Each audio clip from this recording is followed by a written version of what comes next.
Yeah, you already know. Accountability is greater than entertainment. For sure it is. Poindexter Lounge, I see you out there, player. I see you. Keep up the good work. Keep doing what you do. You're watching Poindexter Lounge. You already know. You're watching Poindexter Lounge for the unity. Nicotina's mom! Oh, yeah! Nicotina's mom!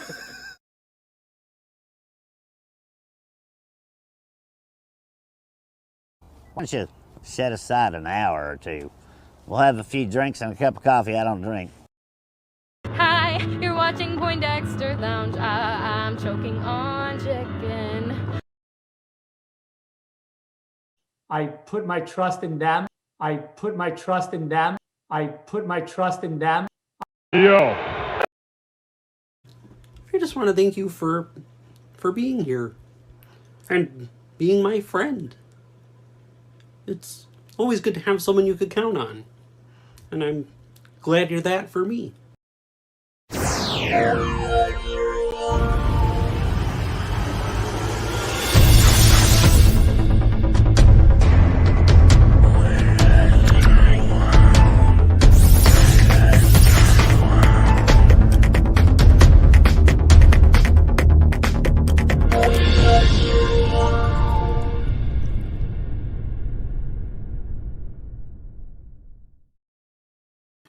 What's up, nerd family? Welcome once again to the Poindexter Lounge. My name is Enosh, aka Enosh Fett, and it is good to have you all with me in the lounge tonight. Now, look, if this is your first time to the lounge, just know that the Poindexter Lounge is a place for nerds. It's a place where you and me and my crew, meaning all of our nerd family, can get together and talk about the things that we love. Things like TV shows, movies, games, sci-fi, fantasy, comic books, superheroes, toys. Been doing a lot of toy reviews lately, trying to knock all that out, right?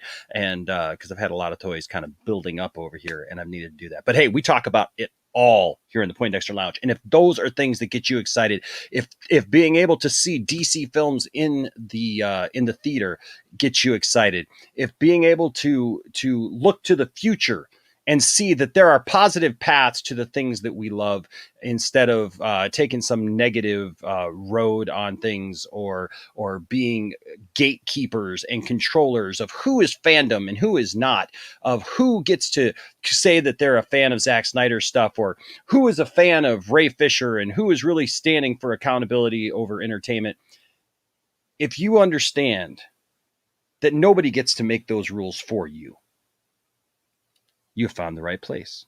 So please hit that subscribe button as well as that notification bell, because we would love to have you here with us in this growing group of nerds. Also, if you've been subscribed for a while, please, if you would, just make sure that you're still subscribed. I've had quite a few people tell me lately that when they checked, they were no longer subscribed. Sometimes I don't know what their deal is with interacting.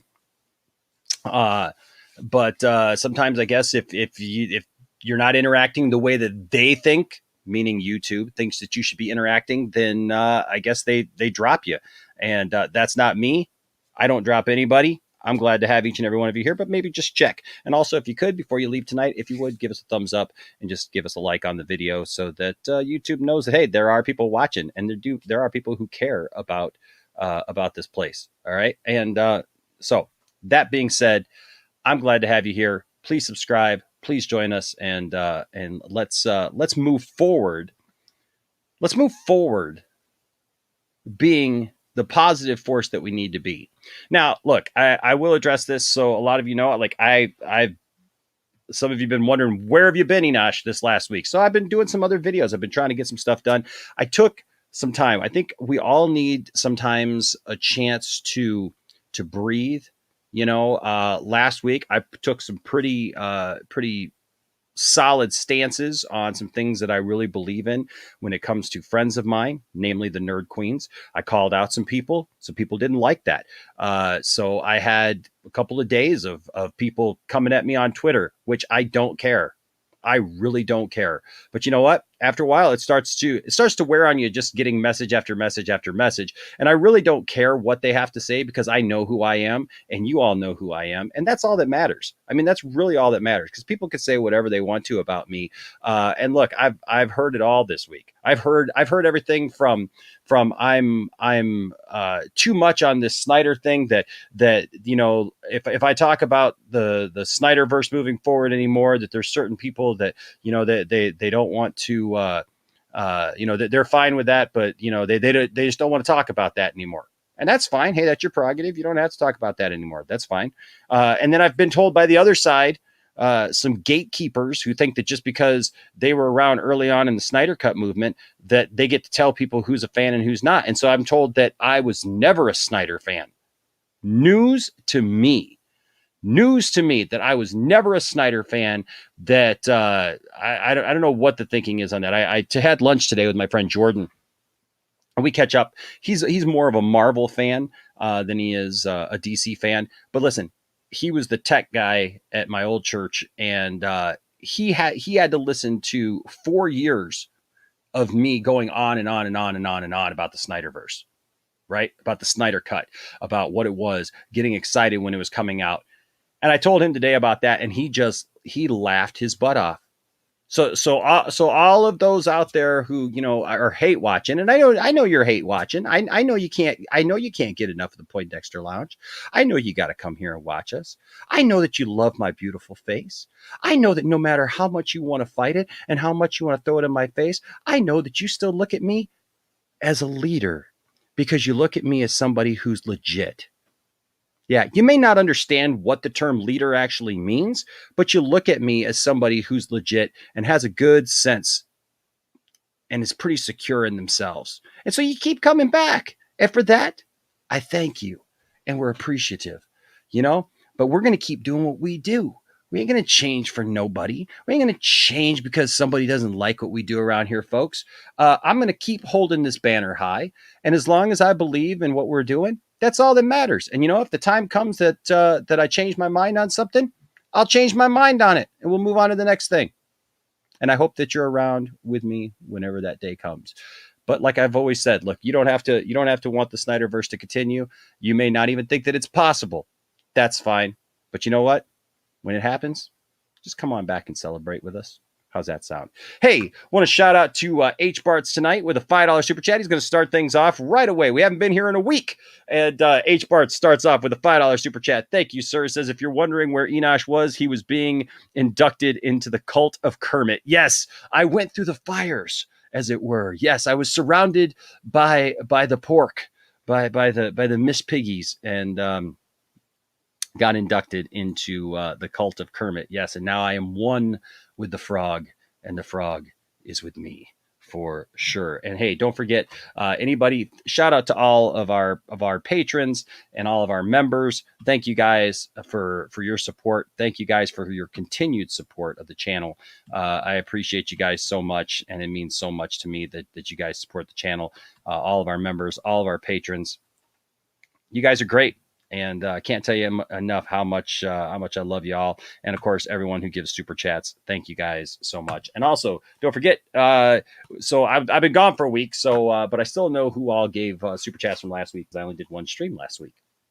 Yeah. But yes, this our next giveaway is this right here, the Superman 3-pack Blu-ray of Superman the movie, Superman 2, the Richard Donner cut, and of course, Superman Returns. And if you want to be in for that, all you got to do is be a member. Join the membership. Come on, join the membership. Come on.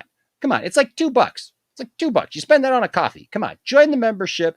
Get in on this. You get the cool emoticons. You get cool, fun stuff. You're gonna get early access to videos that I upload, because I'm uploading a whole lot more videos, and I got a bunch of behind the scenes stuff that I'm getting ready to upload that is going to go to the members and the patrons first, and you're going to want to see that. So hey, at least the $2, man, or even $1 for the patron. The Patreon's even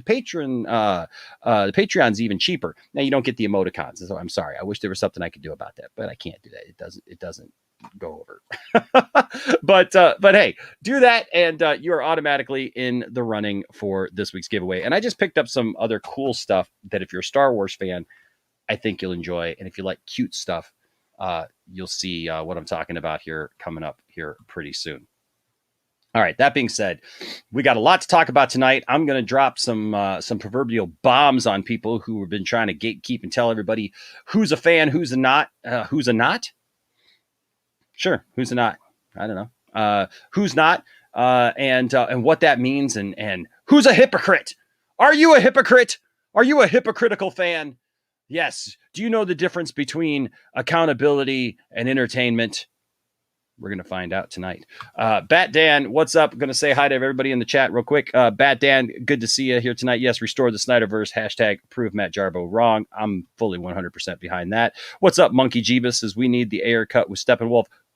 We are in full Ayer cut mode. I told you all a little while back, I was waiting for Suicide Squad to come along, the Suicide Squad, this movie, because I believed that we should give this movie its place. And then I'm fully on board. I've always been on board for the Ayer cut.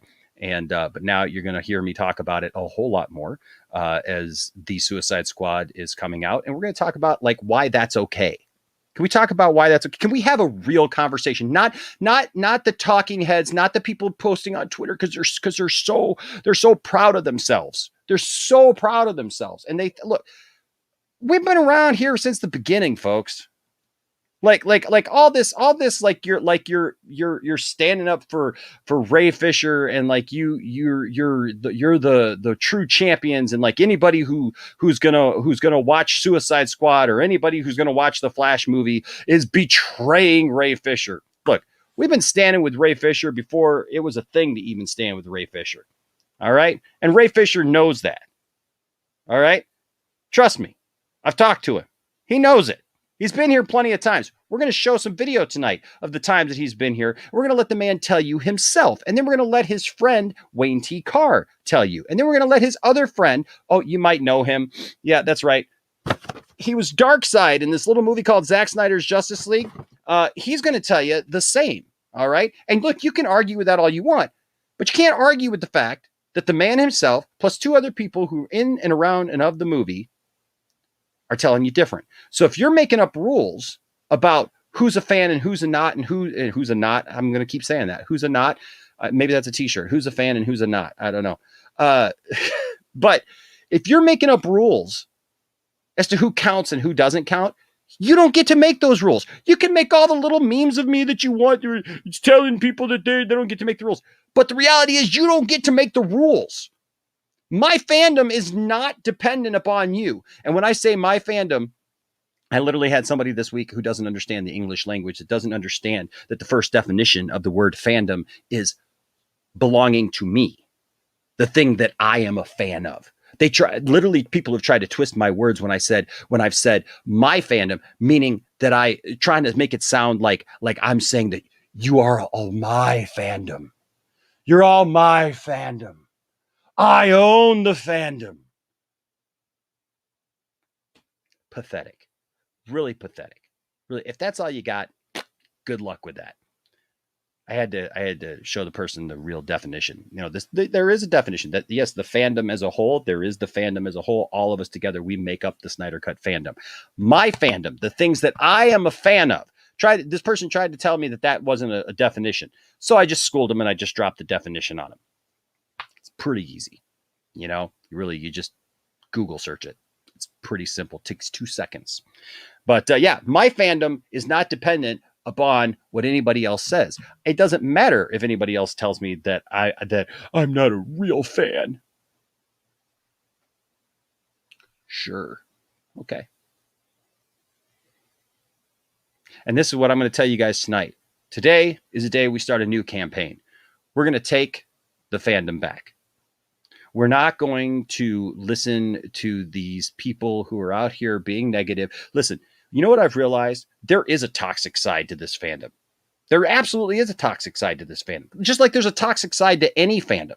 It is not the fandom as a whole. The Snyder Cut fans are not toxic as a whole. It's a certain group of people. They're always the ones. They threaten people. They try to push people around. They try to tell people who and who isn't a fan. They try to tell you that if you just came in the last year or so, you're not a true fan because you weren't out there fighting for the last 3 years. 4 years, whatever. Let me tell you something. It doesn't matter when you came into this fandom. I don't care if you just started tonight. I don't care if you just watched Zack Snyder's Justice League for the first time this weekend and you said, you know what? I get it. You're just as important. Ain't nobody more important than you. And that's how it works. So there you go. What's up, Slade and Friends edit? David Ayer personally asked for the release of the Ayer Cut event. Sorry to be moved a week to let James Gunn's movie thrive. We're going to talk about that tonight as well. What's up, You Do Suck? What's up, Cherie? Good to see you. Mary Wilcox, always good to see my faves in here. You're all my faves, but I love the ladies. I love the ladies who come and participate here at the Poindexter Lounge. It always makes me feel good to know that everyone is welcome here at the lounge. Yep. Men, women, children, everybody is welcome here at the lounge. And equally respected as well. What's up, Jose? Good to see you. What's up, Keely Chow? Good to see you. What's up, Caleb in the house? What's up, Thomas Bartholdi? Good to see you, sir. Yes, it is Clovey. Clovey's doing his thing tonight, Cherie. Let's see. Who else is here real quick? What's up, Paul? Paul Smith is here in the house. Yes, the lounge lizards are in full effect. What's up, Anthony? Anthony, thank you for your kind words. I want to thank you. I want to say a special thank you to everyone who reached out to me this week. I think some of you knew that I was frustrated with some different things, and you guys reached out to me and you showed me love, and I appreciate that. And some of your comments really lifted me up this week, and I really appreciate that. What's up, Caden Reed? Good to see you in here. Who else is in here real quick before I move on and get right into what we're going to talk about tonight. Let's see. What's up, Marcus? Marcus Cruz. Good to see you. Geek Studios is in the house. Geeks, I got to get with you, man. I'm not avoiding you, bro. I promise you, I'm not avoiding you. We're gonna get to you, sir. We're gonna do an interview over there. What's up, Okai? Good to see you. The Flash movie. I don't surprise if Ray Fisher is in this movie. Looks like Andy Muschietti worked silently and dropped a piece of leak. What do you think? I don't know. You know what? Look, anything is possible. But even if he's not, you know what? Yeah, we're still gonna be frustrated by the things that have happened. But as we're gonna go over again tonight, as he said himself, look, you don't demonize everyone. Just because there are certain people who are part of that and part of that film, like Walter Hamada, like Toby Emmerich, like others, you don't punish everyone for a couple of idiots. And that's just the truth. That's just the truth. And look, as long as the man himself is saying it, don't come at me. Don't even talk to me about it. It's a non-issue. Yes. What's up, Captain Biggins? Good to see you. Who are these gatekeepers? Exactly. Well, I have named them. They're people who claim to have been here since the beginning, and I've named them already. I named a bunch of them last week, but yeah, I'm done with that. What's up, Kinky Sphincter? Good to see you. A couple more, and then we will get going. Boy, you guys are just going at it already in the chat. Good to see that. Always love the chat. Always love to see you guys going at it. What's up, Michael Castillo? Good to see you. Yes, I did hear about the Blue Beetle casting. I sure did. What's up, Kasuka? Good to see you. What's up, Toronto Freddy? What's up, Ill Life in the house, man? Look at this guy. This guy right here, man. You know what? Him and others tried to come together, do something positive for the fandom. And you know what? Screw those guys. Who cares? Who cares? Who cares about those people who came against you? You know what? Yeah, you know what? Sometimes there's people who might have made bad decisions or whatever. But man, you guys did great, and Ill Life is awesome, and I'm thankful for him. What's up, Metro Obelisk Radio? Good to see you in the house tonight. And what's up, Dark Star? Good to see you. Yes, absolutely. Release the Ayer Cut. We're full tilt into Ayer Cut country now. So we are going. Hey, what's up, H Parts with another $5 super chat? Says I don't think Steppenwolf was in Ayer Cut. That was concept only. I don't know. H Barts, I'll be honest with you, I don't know. I think it's very possible because from what I've heard, it was very much supposed to tie in with Zack Snyder's Justice League. And when they realized they were going to change all that, that was when they really set sight on changing Suicide Squad. So it may have been concept only. It could very well. I don't know if we get the air. I don't know that he was fully realized the way he was in Zack Snyder's Justice League. So I don't know. Time will tell, though. What's up, Miguel? Good to see you. Sophie in the house says, hello, Nerd Fam. Hope everyone's having a good week so far. I am. I'm trying to fight this little, I woke up today with a little bit of a allergy thing. So I'm trying to get to that, but I'll make it. What's up, Zach? Good to see you, Zach. All right. And don't want to miss anybody, but I think we got everybody. All right. So we do have a panel of people. And so I do want to get to them. But again, thank you. Thank you for standing with this channel. Thank you for supporting me, not just here on the channel when we do our streams, but also supporting us on social media and stuff and standing up for us and just being awesome. You guys truly are our nerd family. And I'm very grateful. What's up, J Money? Haven't seen J Money in a while. Good to see you, J Money. What's up, man? What's up, man? Says, I believe Ayer did say himself Steppenwolf was in his plans for Suicide Squad, but I think that's one of the things WB meddled with and made him change. And that's quite possible. That is quite possible. We may not know until we get to see the Snyder or the Ayer cut, right?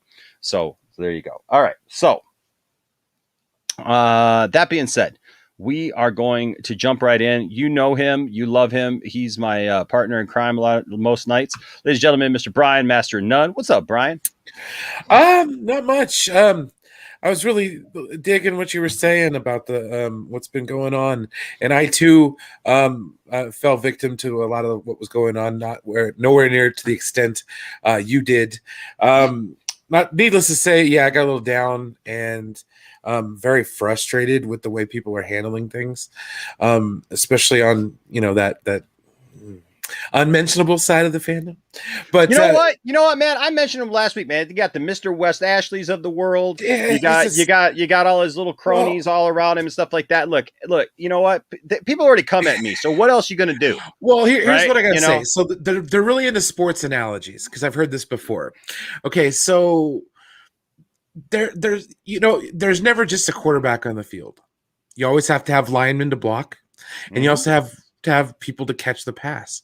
So what happens when people like that throw the ball up for other people to potentially receive, or people to block out certain haters from them while they get through scot-free? All I'm saying is that maybe we helped get the ball across the goal line. And I think that's just as worthy as being celebrated as people who were there at the very beginning of the play. Absolutely, man. So there's your sports analogy, kids. The whole, you know what's amazing? I think it's a team to win. So the whole team gets the win. Yeah. So there you go. The whole team gets the win, and you all are part of the team. So, and I said so. So there you go. Right. And apparently, Brian, I'm in charge. So I said so. There you go. Deal with it. And if you see my friend Rush in any of the chats for any of the programs that you're on, and he's out there touting about how they're his Lord and Savior, Enosh, he was a good friend. He's a good friend. And all of a sudden, he went up to deep end and he's going off on this thing. He thinks that I said that I'm the leader of the Snyder, that I invented the whole thing. It's the most ridiculous thing I've ever heard in my life. I'm just going to put it all out there. So he's going around all these streams and stuff and, going on about how I'm the leader and I'm this and the leader has spoken and everything. So if you see him, make sure that you tell him that I gave you marching orders. All right. You heard it from here. Yep. So there you go. What's up, James? Good to see you. What's up, TW McKay? Says, hey, Brian. There you go. This is true. Chris Bryant. Their lineup. Good job. Yeah. Oh, hey. What's up, Cooper Malik? Good to see you, sir. Been a while. Good to see you. It has been a while. It's good to see some old friends here. What's up, Ed? good to see you. The band Rush. I wish that'd be a lot better because I don't think there'd be so much of a misunderstanding because we all understand the magical music of Rush. At least I do. All right, ladies and gentlemen. Also, fresh from the Suicide Squad, fresh from my toy review today of the Peacemaker action figure, ladies and gentlemen, Mr. John Cena. Oh crap! I think I clicked the wrong link. I thought this was a Zoom meeting for Peacemaker 2. No. John Cena.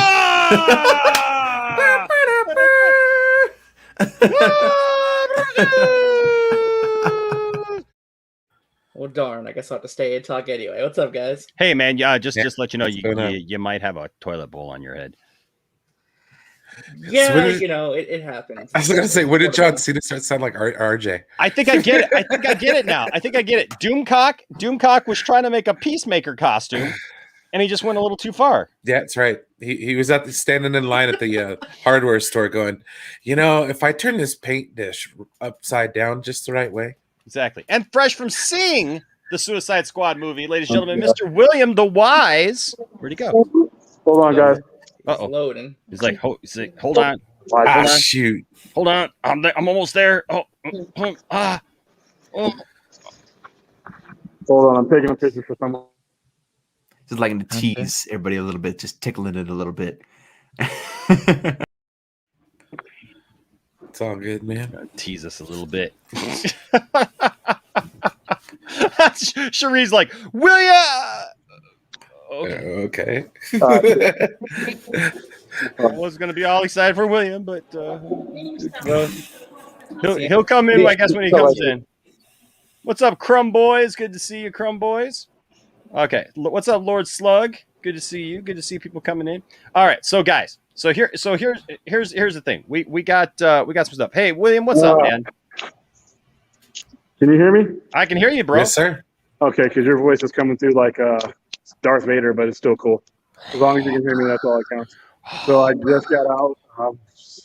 Suicide Squad. Yep. How was it? I thought it was good. I thought it was a lot of fun. It's mind blowing and it hurts your head. The pace of it. Can't wait. John Cena actually does pretty well in this movie. What? I don't know if that justifies an entire series, but Elvis shines in this movie. There's a lot of casting that's really done real well. So, like I said, is it the best DCEU movie? No, not. It's not even close. But don't even let that deter you. It is on its own movie that is very fun. I highly recommend it. What about the boy King Shark? Was he good? King Sharks is another one that steals the show. Not just Sylvester Stallone's voice. The action that involves King Shark is phenomenal. So, like I said, I think anybody who's ever gone to a DC movie is going to enjoy this movie. As long as you pretty much let go a lot of the garbage that's obviously surrounded the non-general audience stuff that we know about. But other than that, on its own, it's a lot of fun. I do have $1 million question though. Go ahead. Theater or home? Okay, so this is a tough one because I had to struggle with myself to the only reason I even here in the theater is because of what we had to do here. Out of the 332 people that were in this, 150 of them were ours. So I had to be here. Had it not been for my responsibilities here, I would have seen it at home. But that has nothing to do with whether you the quality of the movie or anything like that.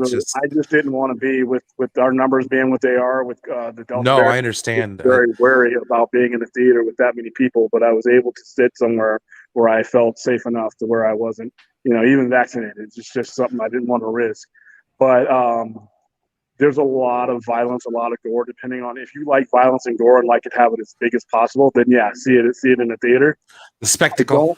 I don't think seeing it. If you see it at home with a bunch of people who enjoy these movies with you, I think you'll have just as much fun. To be honest with you. So I'm not. I don't want to cost theaters money, but it's a lot of fun. So is this your favorite James Gunn movie now? Go ahead, I can hear it. Is it? He asked if this is your favorite James Gunn movie now. Yeah, it would be my favorite James Gunn movie. It didn't leave. It didn't have the holes in it that previous James Gunn's movies like, and it wasn't as choppy and multi-directional. it flows better than any movie in my opinion, that he's ever done. And it's a lot more fun than any of the movies that I've said. I mean, the only one I would compare to this as far as flow goes would be Guardians of the Galaxy, the first one. The second one I thought was just disjointed. But this one outdoes Guardians of the Galaxy as far as the pacing of it goes, and as far as the characters, what you get out of each character. So it's a superior movie than the first Guardians of the Galaxy by far, as far as the superhero movies go. That's high praise. That is high praise. Well, look, here's the thing. We know now, William, that you are officially now not a Snyder fan. Oh, sorry. Because you enjoyed this movie, and the fact that you paid money for this movie shows us that you are a betrayer of Ray Fisher, of the fans, William. And if it wasn't for what Snyder went through, we wouldn't be here at this movie. This movie would have never been made under the previous standards. And you can clearly see that he was not interfered with at all. There's some things that happened in this movie that prior to Snyder's ordeal, they would have clamped down on for sure. And they don't clamp down on it. So I think that, for people who, if I enjoy this, meaning that I don't enjoy Snyder stuff, now understand that the process of events, the good movies that we're going to get wouldn't have been possible without, unfortunately, Zack Snyder bearing the cross and having to get through a lot of stuff.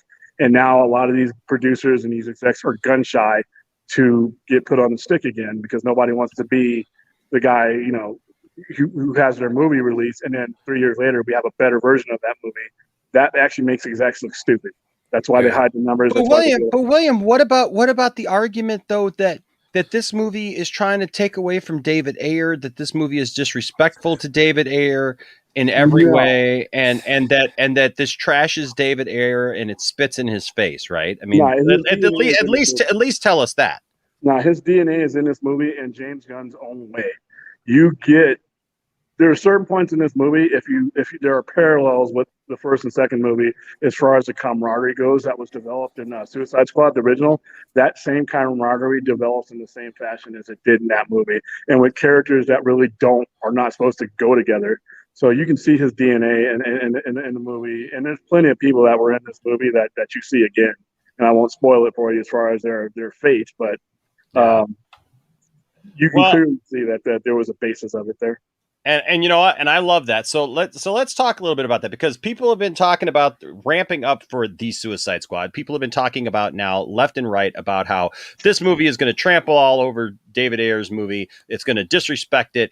This is absolutely a slap in the face. And look, there's been people who've said some stupid stuff, right? I mean, like this Tim Grierson, who posted, and said, many times while watching the new movie, I thought, David Ayer should just abandon the idea of that director's cut.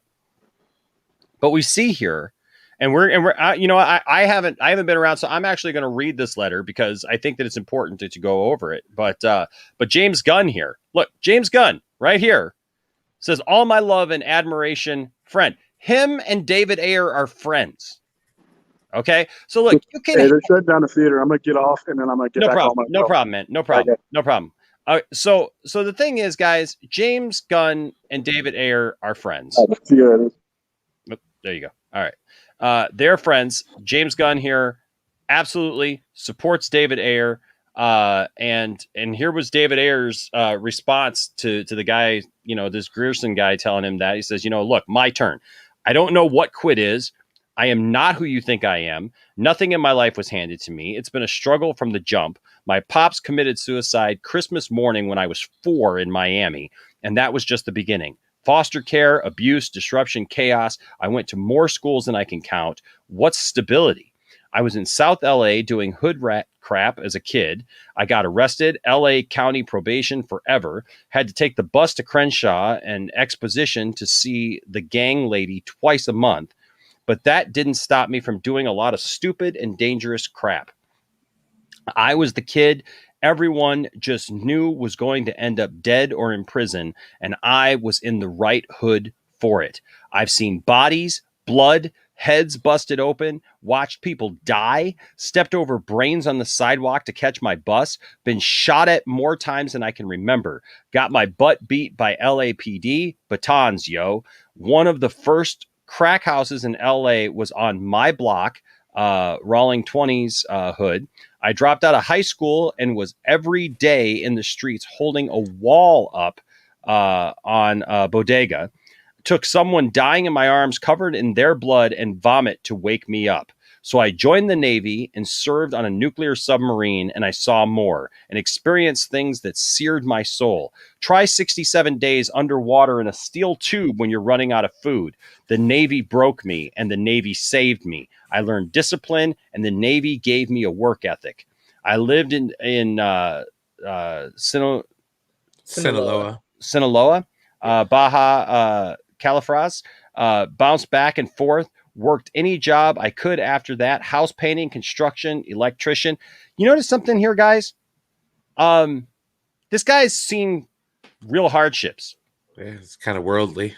This guy ain't sitting around worried about who's in charge. He ain't worried about petty stuff. Crying on Twitter. He ain't crying on Twitter. He ain't worried about a couple of ladies, a couple of women, right? That look a little different than him or anything. He's straight up here. He says, I started writing screenplays because someone saw something in me. I didn't. Wesley Strick, thank you. You saved my life. I wrote and I got sucked back into the streets, smoking PCP and cruising in my Olds Cutlass. I didn't have a refrigerator. I didn't have a bed. I had nothing. Didn't file tax returns for 7 years. I had no future, and I figured I was just burning time until I caught a case and got locked up. That's where Training Day came from. I saw it happen. I heard all the neighborhood stories. I wrote them down. I poured my soul on the page. And when someone offered me $30,000 for the rights, I laughed. But Training Day was special. Of course, no one believed it at the time. The nice Hollywood folks refused to believe cops could be that corrupt. Then the Rampart scandal happened, and yeah, they realized maybe it's real. Took years to get that movie made, and it changed my life. The lesson of that script: put your pain on the page. That is why I tell stories. I've seen life. I've seen people. I've seen the bad do good and the good do bad. I write about my lived truth, and I take the risk, like putting my house on the line to direct my first movie. I put my life into Suicide Squad. I made something amazing. My cut is intricate and emotion, and my cut is an intricate and emotional journey with some bad people who are crapped on and discarded, a theme that resonates in my soul. The studio cut is not my movie. Read that again. The studio cut is not my movie. And my cut is not the 10-week director's cut. It's a fully mature edit by Lee Smith, standing on the incredible work by John Gilroy. It's all Stephen Price's brilliant score, with not a single radio song in the whole thing. Let's see. We're bringing back William and DL. That's my biggest knock on Suicide Squad. I'm just saying. Yeah. Look. Here's I hate the radio songs. Yeah. Here's the thing. Here's the thing. This guy, he's pouring out his heart to everybody in this, and saying, "Look, human. It is. It's showing that he's human." He, and here's the thing that I've said, because look, I get it. We all have different experiences, right? But anybody can sit behind a keyboard and whine and complain and try to tell you what being a fan is, try to tell you what real life is, try to tell you what being hard is, and all this stuff. And then there's people who've lived it. Okay. And that's not to say that some of those people haven't lived it, but I think sometimes people forget what real life is. They've got so caught up in, the fandom and this and these pretty things and this and that and who's doing what and whatnot. And they forget that this is real life, that this is this guy's life, and I got to say, I mean, to see that, and then James Gunn supporting him and saying, look, all my love and admiration, friend. And James Gunn totally hates him, though, right? James Gunn totally hates him. Wants to ruin his career. Totally did this to ruin his career. Yes, you're right, He made the movie to spite him. Absolutely. Now, what I did love was, the red carpet event was this week, And this was kind of cool because at the red carpet event, you got to give a lot of guts to this guy right here from Variety. The fact that this dude camped out and actually asked everyone who was coming through. Now, this is from Screen Rant here. The Suicide Squad stars answer if Warner Brothers should release the Ayer cut at the premiere, right? So what was the guy's name? Is it in here? I don't think I see it in here. But either way. So here's the clips right here. First of all, you got John Cena. It says, does John Cena think Warner Brothers should release the Ayer cut? It's in a company's best interest to listen to their audience. If it's in demand and they got it, why not? Now tell me if you can hear this or not. I think Warner Brothers should release the Can you hear that? cut. Yes. Yep. You know, I think it's in a company's best interest to listen to their audience. And if it's something that's so in demand and they got it, why not? I really think them giving James creative freedom, and one of the things James does so well among the other stuff is he's so active with his audience. He really interacted with the people that are diehard with the IP and know the material. So if you want to talk about somebody that knows your audience, like they picked the right guy for this project in James Gunn, and I'm really happy to be a part of it. I think Warner Brothers should release the Ayer cut. So you know, there's John Cena talking about it. You know what? Look, the helmet might look stupid, but you got to give it to him, man. When it counted, you know what? He stood up for Ayer. Then look right here. It says Suicide Squad mailing. How do you pronounce that? Mailing Nigo? Is it Nigo or Nig? Says Warner Brothers should release the Ayer cut. It's a win-win for everyone. It's a win-win for him to get his vision out, and also Warner Brothers makes double the money on the same film. You think WB should release the David Ayer cut? Yeah, I think they should. Yeah. Why not? Yeah, why not? I'm sure like it's a win-win for everyone. It's a win-win for him to get his vision out there, and also Warner Brothers makes double the money on the same film. So I'm genius. It's the Chinese in me. We're always business. You think WB? So there she is, also Mei-Ling standing up for the Ayer cut. Here's Joel Kinnaman, who starred in both Suicide Squad movies. Says Warner Brothers should release the Ayer cut. Why not? You always want to see the director's vision. You said to me, the first Suicide Squad, the first 40 minutes was great. Then it just didn't sit right with you. Do you think Warner Brothers should release the Ayer cut? Yeah, why not? You know, like you always want to see the director's, vision. Did you ever see that cut? No. We should do it. Yeah, for sure. It sounds like a great idea. You're being all bashful about it. No, it sounds like a great idea. And you said to me, said. So look, everybody's at different places, and look, Margot Robbie, out of all of them, she probably didn't come out as strong. But you know what? Margot Robbie also probably has the most on the line when it comes to this, because she is the biggest star really in this at this point, as far as like the continuation of all this. But even she, like you can tell that there's been a lot of discussion about this going on, right? Because listen to her. Warner Brothers should release the Ayer cut. I think that's all a very complicated situation that I am probably... Would you want to see it?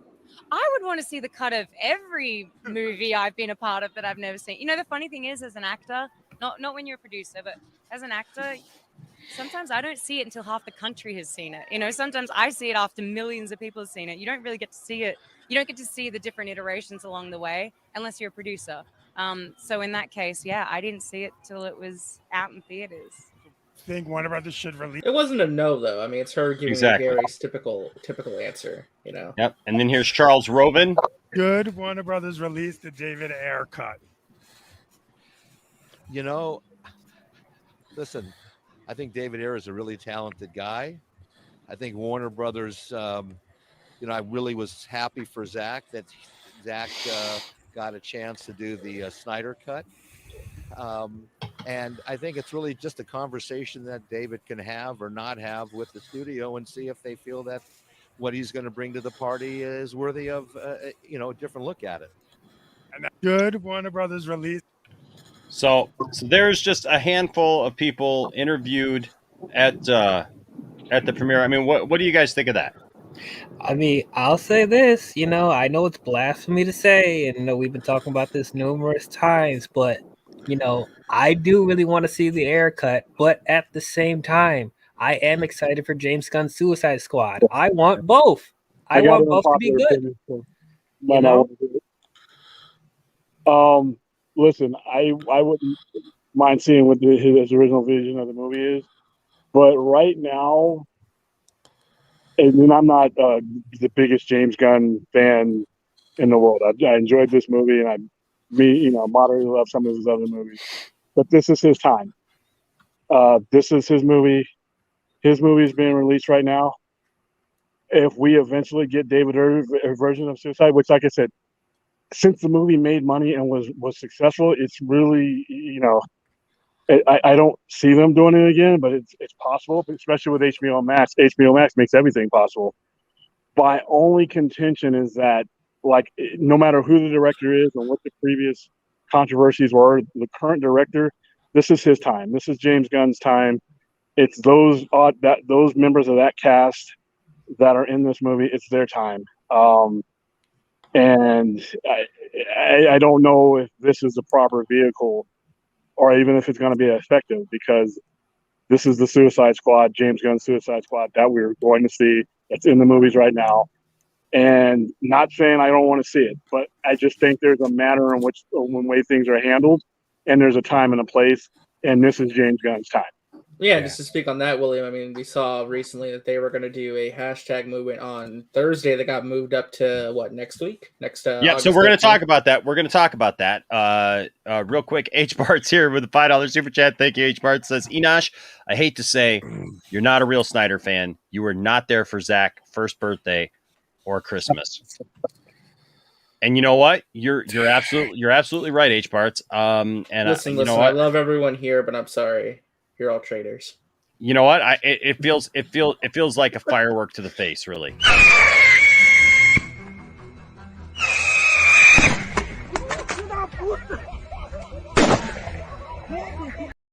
I see you got a new job. It's a good thing I muted my mic, or did it?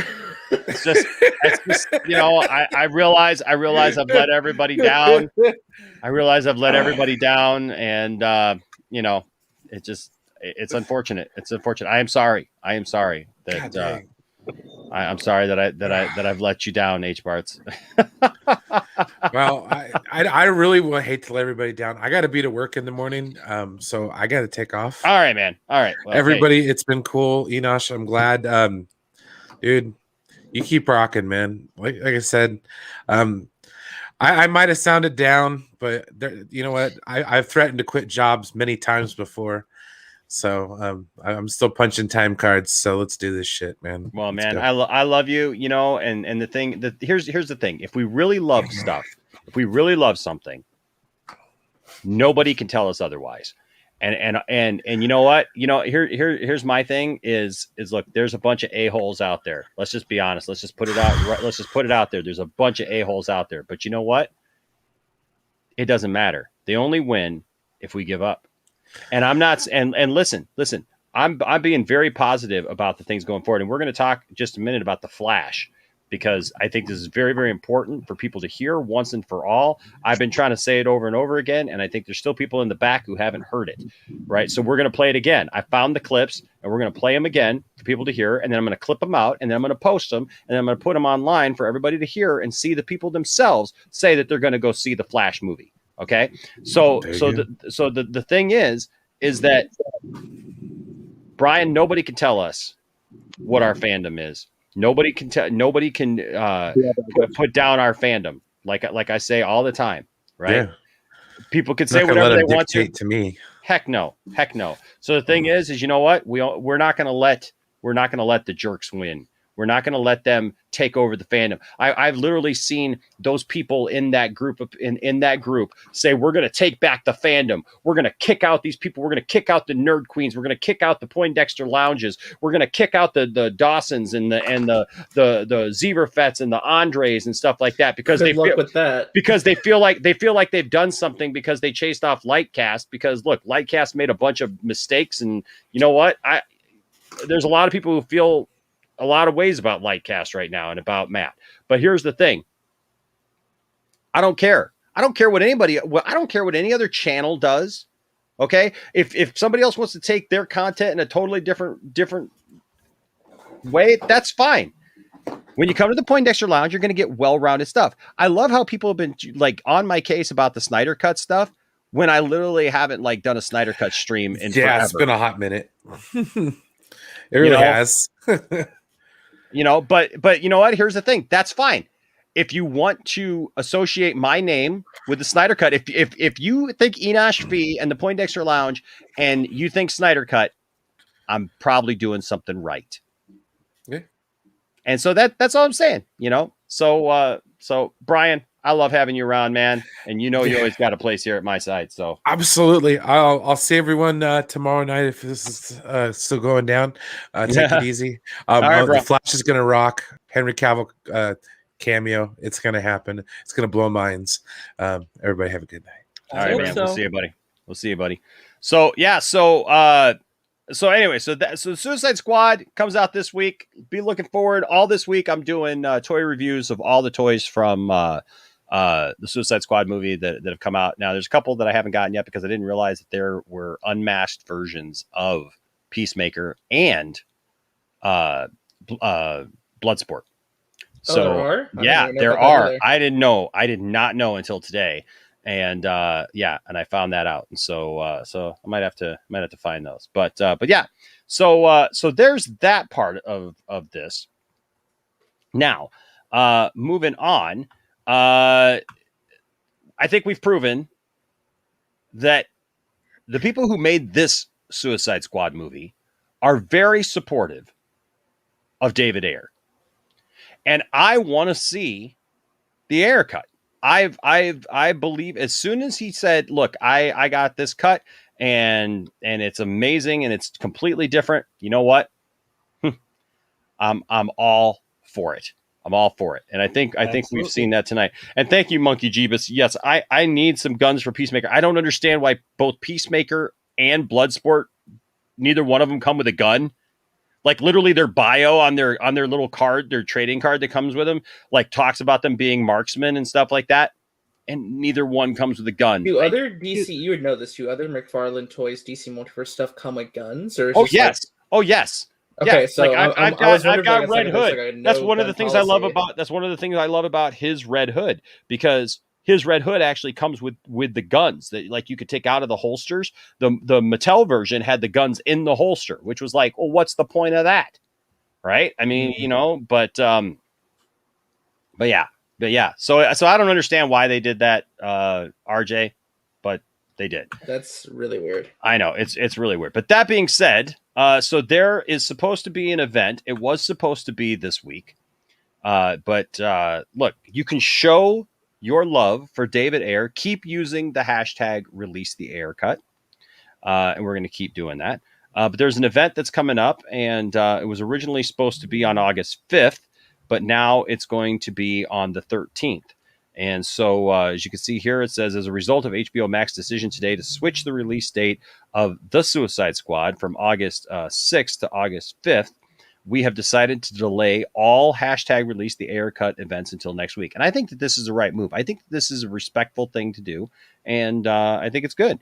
With today's decision to switch the release date to August 5th, we cannot in good conscience go ahead with existing plans, especially considering the positive relationship between David and James. Furthermore, the vocal support that the cast of the Suicide Squad have given to the release of the Ayer cut must be taken into consideration. They have handed us a major hand of assistance in our quest, and now that their film has switched release date from the 6th to the 5th, We do not want to repay them by overshadowing them. Finally, we hope that this gesture of goodwill from us will be seen favorably by Warner Brothers. Therefore, our new date for the release of the Ayer cut trend event will be Friday, August 13th. We will post updated graphics and information on these events in due course. Thank you all for your understanding and support. Hashtag release the Ayer cut. So the 13th, make sure that you're using the hashtag. Get the word out there. We want to support David Ayer and let him know that that we want to see his cut of the film. Yeah, You know? and there's nothing wrong with. I know some people are like, "Oh, you're kowtowing to this movie." It's like, no, it's just being respectful. You know, Exactly, and there ain't nothing wrong with that. Now, that being said, is Henry Cavill in the Flash or not? Nobody freaking knows. Question. Who knows? Nobody freaking knows. Everybody, literally. Okay, so let me show you this. This is hilarious because like I went and when this started trending. So if you look for this, if you try to Google search it and you look for it, you get everything. So Screen Rant says reportedly that he won't. Well, that's Cosmic Book News says it's confirmed. So that's not going to help anybody. But Comic Book or CBR.com, it says he isn't returning. So there's some now that are saying that he isn't, but then there are some saying that he is. And so everybody seems to be all over the place with this. Here's one that says, is Henry Cavill in the Flash? Insiders seem confused. Here's the thing. I wouldn't put it past the fact that he could be. Yeah, and this all stems from that one leaked picture where the guy said he saw Superman and Batman on the set too, the same day he worked that day, or whatever. Yeah. And it's interesting because I know he said, "Oh, it is Cavill," and then someone else, I think it was Viewer Anon, said 2 separate people told me he's in the movie, and then Humberto Gonzalez from the Rap saying, "No, he's not in it." So he's like shutting that down, but it's like, I don't know. Well, if Humberto says it, then we all pretty much know it's probably the opposite of whatever Humberto says. So. Yeah. Look, screw them all. I'm at screw them all at this point, man. We'll just burn the whole thing down. Go ahead, DL. I'm sorry. No, I was about to say, I'm just at this point. I'll believe it when I see it, since there's so many like opposing answers to that. Some people say, "Oh, he is in it." Some people say he is and he isn't. I don't know. Yeah, can we just see the movie and find out? And also, wasn't there something that he had a certain amount of appearances in his contract? Yes. So wasn't there a rumor last year though that he renegotiated to be in cameos? Yeah, that was back in 2020, right? Yep. So I mean, who knows? I mean, it would be great if he was in both the Flash and Black Adam, but he's we don't even know if he's going to show up in either. So it's just I don't know. If he is in the movie, do you think they might announce it at DC Fandom in October? They need to announce something. That's what I'm saying. That could be something big to swing momentum in the favor of that movie if they do announce that he's in it. Hey, I want to take a second. I want to take a second here because this is somebody that I haven't seen in a long time. What's up, Crush It? From the Miley store. What's going on, Crush It? Good to see you here in the chat. Crush It is the reason why I've got my Henry Cavill standee over there. Nice. Yeah. Crush It's a good friend from a while back. So good to see him in here tonight. Seeing some old friends that we haven't seen in a while. So that's always good. I appreciate that. So yeah, look, he could be. Here's the actual. You were talking about the tweets. So here, Viewer Anon is taking a break. Says, "I'm going to feel like an ass if this doesn't pan out. But 2 different people, both whom I trust, have sworn to me that Henry Cavill is in The Flash." And here's Humberto says he isn't going to be in The Flash, and in fact doesn't currently have a deal to reprise Supes in any movie. I don't believe that. I don't. His contract is still in place. So regardless of if he's in The Flash or not, he still has the initial contract that he had. So Yeah, I have a theory as to what is really going on. I think Umberto is probably trying to like throw, the scent off of Cavill being in the movie, because if you notice, the same day these Flash leaks happened, they announced through the wrap, through Umberto's post, his article, that Cholo Maridueña from Cobra Kai is playing Jaime Reyes, Blue Beetle, Mhm. right? So Mhm. it makes me wonder if Warner Brothers is like, hey, can you throw the scent off and just say it's not true? Mhm. And we'll give you another story to cover to kind of like take the attention off of it. Could very well be. That's pure speculation. That's like big conspiracy theory, but Yeah. I mean, it could very well I'm just be. saying it's very suspicious that both those things happen like pretty quickly after each other. Well, Yeah, I guess so. and Crush It here with a $5 Canadian super chat. Thank you, Crush It. Says Henry needs a Man of Steel sequel. Yes, you're damn right he does. Heck yeah, he does. He needs a trilogy. Give me a freaking. Oh. Give it to us. Give it to us. Ninja kick the darn rabbit. Right. Swear to God.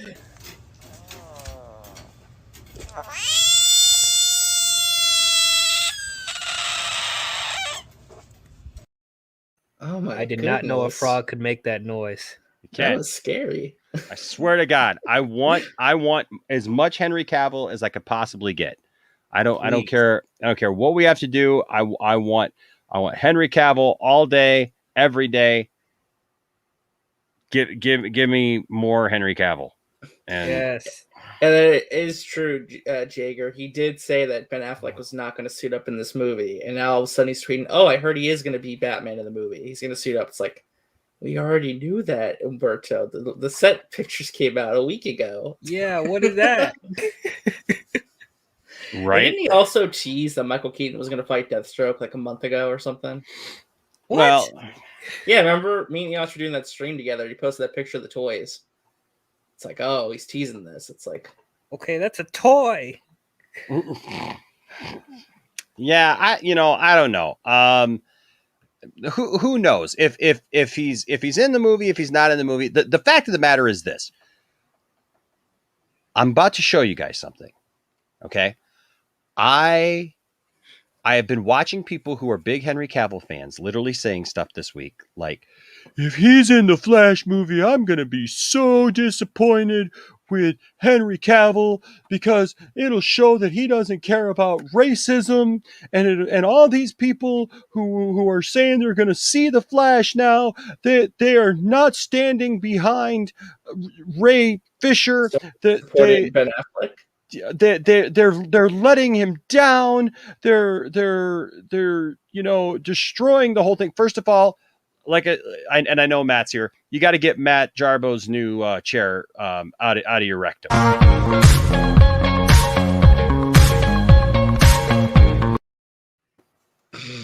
Matt Jarbo's new computer chair making another entrance here.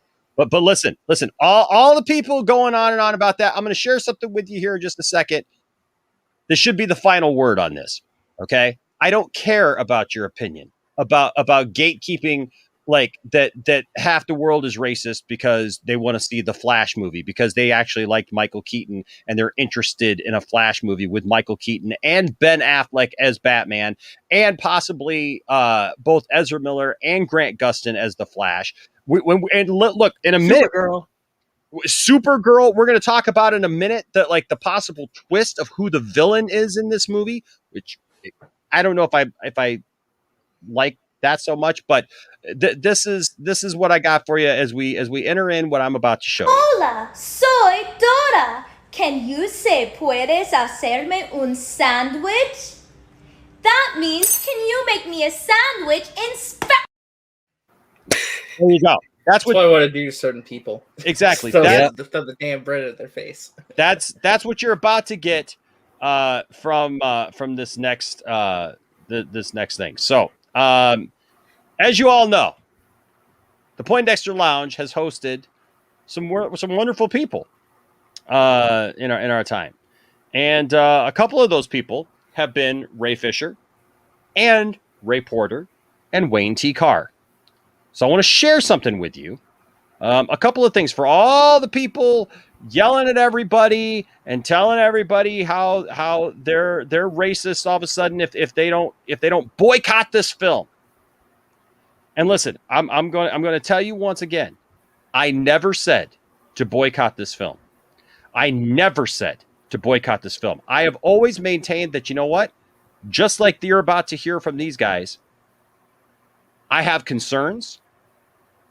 I have tried to take my lead from Ray Fisher because he knows what happened. I've seen people go on about how Ray Fisher was fired from this movie. Ray Fisher wasn't fired from this movie. Ray Fisher himself has said, I was not fired from this movie. I walked away from this movie. There's a huge difference there, folks. Okay? Listen to the man himself. I think the problem is everybody wants to be a hero. Everybody wants to act like they're standing up for something and like they're fighting for a cause. And I get that. That's fine. Okay? But there comes a time where you have to evaluate what you're fighting, who you're fighting for, and if they really want you to be fighting the battle that you're fighting. And listen, we all need to make our voice known when it comes to the Ray Fisher situation and how we feel about it and how Warner Brothers, bumbled that whole thing. And I absolutely agree with that. And you all know where I stand on that. But listen to what Ray had to say here. What both Rays actually had to say here.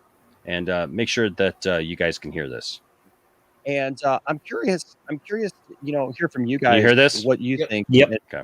Ray Porter, why don't we start with you? I mean, you're playing Darkseid in this movie, and it's amazing. And yet there's all this talk about, this New Gods movie. And you mentioned you were like, oh, I just knew Zach was going to replace me, whatever. Like the problem, the thing is, the testament to how good this thing is like, people are already saying like, they're feeling like they have to draw a line in the sand and kind of pick sides, right? And say like nothing else. We're just, we want this. And I'm interested to hear you guys think, like, what do you say to somebody who's in that position now? And, you're just saying, look, I want to see more in this universe. Okay, as an overarching sort of philosophical statement, I have a little bit of trouble with the recent climate of extremes. I like A, so B cannot exist. I don't like B, so therefore A must exist. It's too much. There's that's not what we should be doing with our energies. I feel it's far more productive to have a bit more inclusive attitude towards a lot of different things, including, I said this because poor Ava DuVernay was besieged even before the movie came out. Oh, you have to have Ray Porter's Darkseid. I mean, like, I saw it on Twitter every single day. And I finally tweeted my truth, which is Ava's a brilliant storyteller. She should cast whoever she wants as Darkseid. And I believe that. Would I like it if she decided to have a look at me? Of course I would. Mm-hmm. But if she chooses another Darkseid, that's the right choice for the story she's telling. It does not nullify this story. It does not nullify this choice in casting, nor should it. Yeah, I'd love to see the Snyderverse continue, obviously, because there's quite a lot more exploration I'd like to do of Darkseid. I think he's a fascinating role, Mm-hmm. And it is something I'd love to continue. Of course, I'd be crazy not to. However, to revile another film, to revile another person's endeavor in the name of your love for one thing is the wrong approach. Again, I mean, it's like there's a lot of people who love Marvel and DC. Get over it. Relax. I think that honestly, if we can take a bit more inclusive approach, as people who spent years fighting for a storyteller to have his vision told, yes, I think the fandom can afford to support a storyteller having his or her version of a story told. We're seeing that right now yeah, with I'd love it to Suicide Squad. continue. I mean, Yep. it'd be grand. And you know, I'm certainly available. I would like to see the Snyderverse continue, very much so. Yeah. Not because I personally benefit from it, but because I know the stories that he intends to tell, and I'd like to see them. And I'd like to see what Ava is going to do. And I'd like to see what, you know, Robert Pattinson's Batman is going to be. And I think we can all afford to be a hell of a lot more inclusive than we have been. Yeah. Well, Ray Fisher, you came back for reshoots. You look absolutely great, man. Armed and ready as Superman, hovers down, down there, and like he's here. And it's like, oh boy, it's about to go down. And this promise of what is to come, and just the creepiness about that, and obviously you've had a different experience because you, there's been a lot of assumption that you were going to continue on and that you were going to be a part of this Flash movie. And then with the circumstances, that came up, you made your points well known. Can you speak a little bit about that? I mean, because I'll be honest, I'm a DC fan, tried and true, right? But like I've said from the very beginning, Ray, and we've been a channel that obviously everybody knows we stand with Ray Fisher.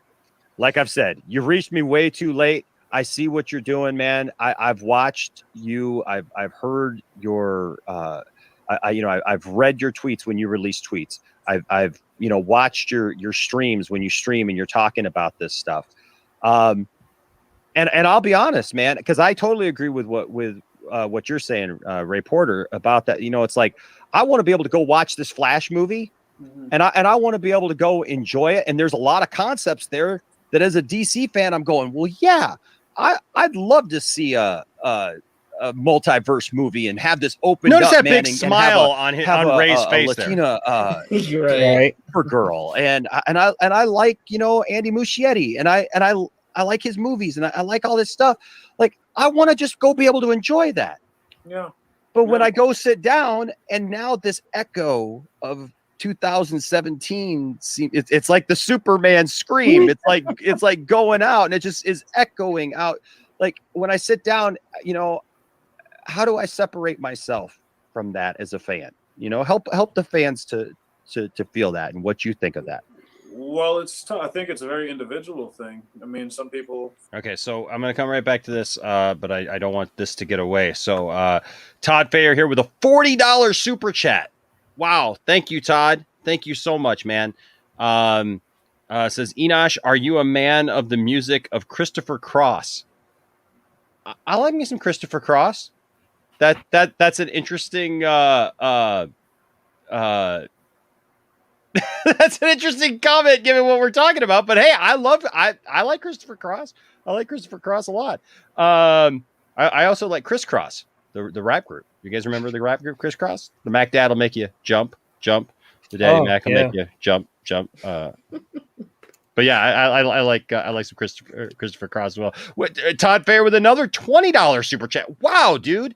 Thank you so much. Says fan, not man, of the music of Christopher Cross. Yes, dude, I do. I like Christopher Cross. I think he's got some good music. That's some good, easy listening stuff, man, from back in the day, for sure. So, Absolutely. For sure, man. Yeah, I definitely love some of that stuff. And here, let me give you before we move on. I'll tell you what. I'll give you our good friend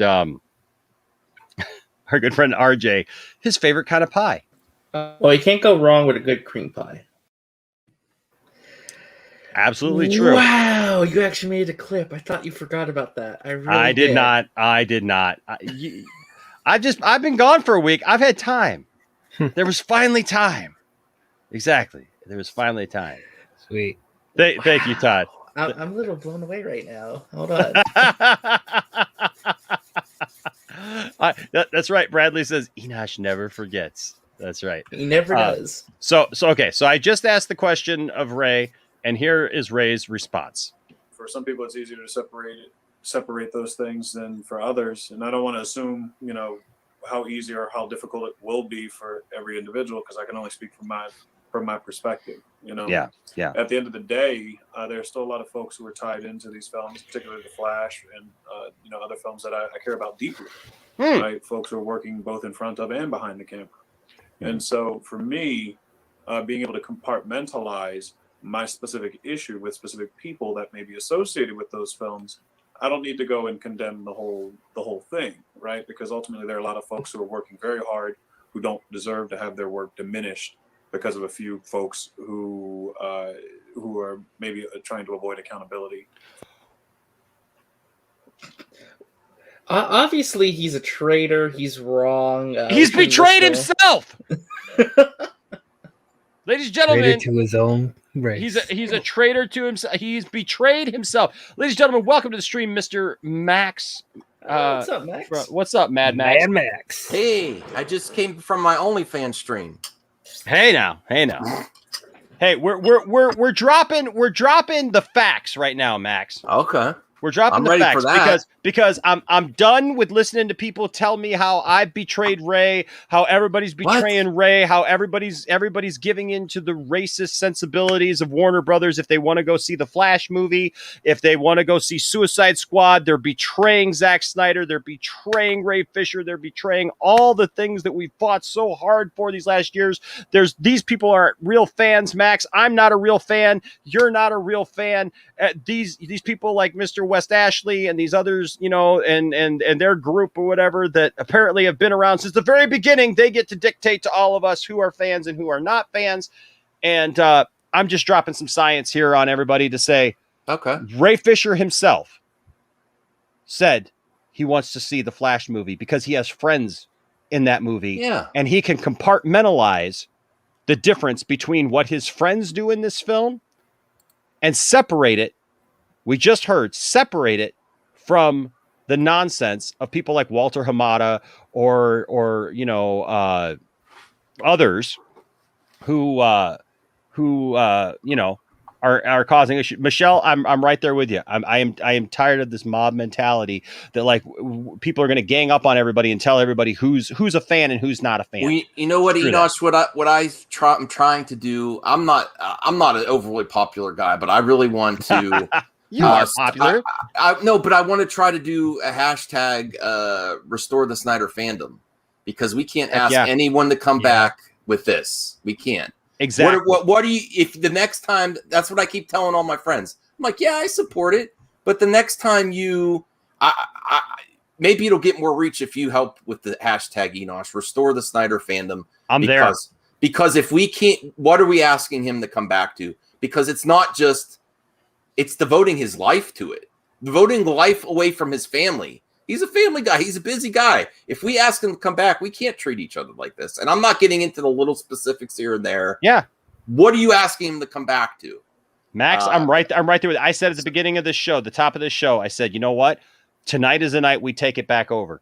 Yeah. That, you know what? We are not going to let the other people win.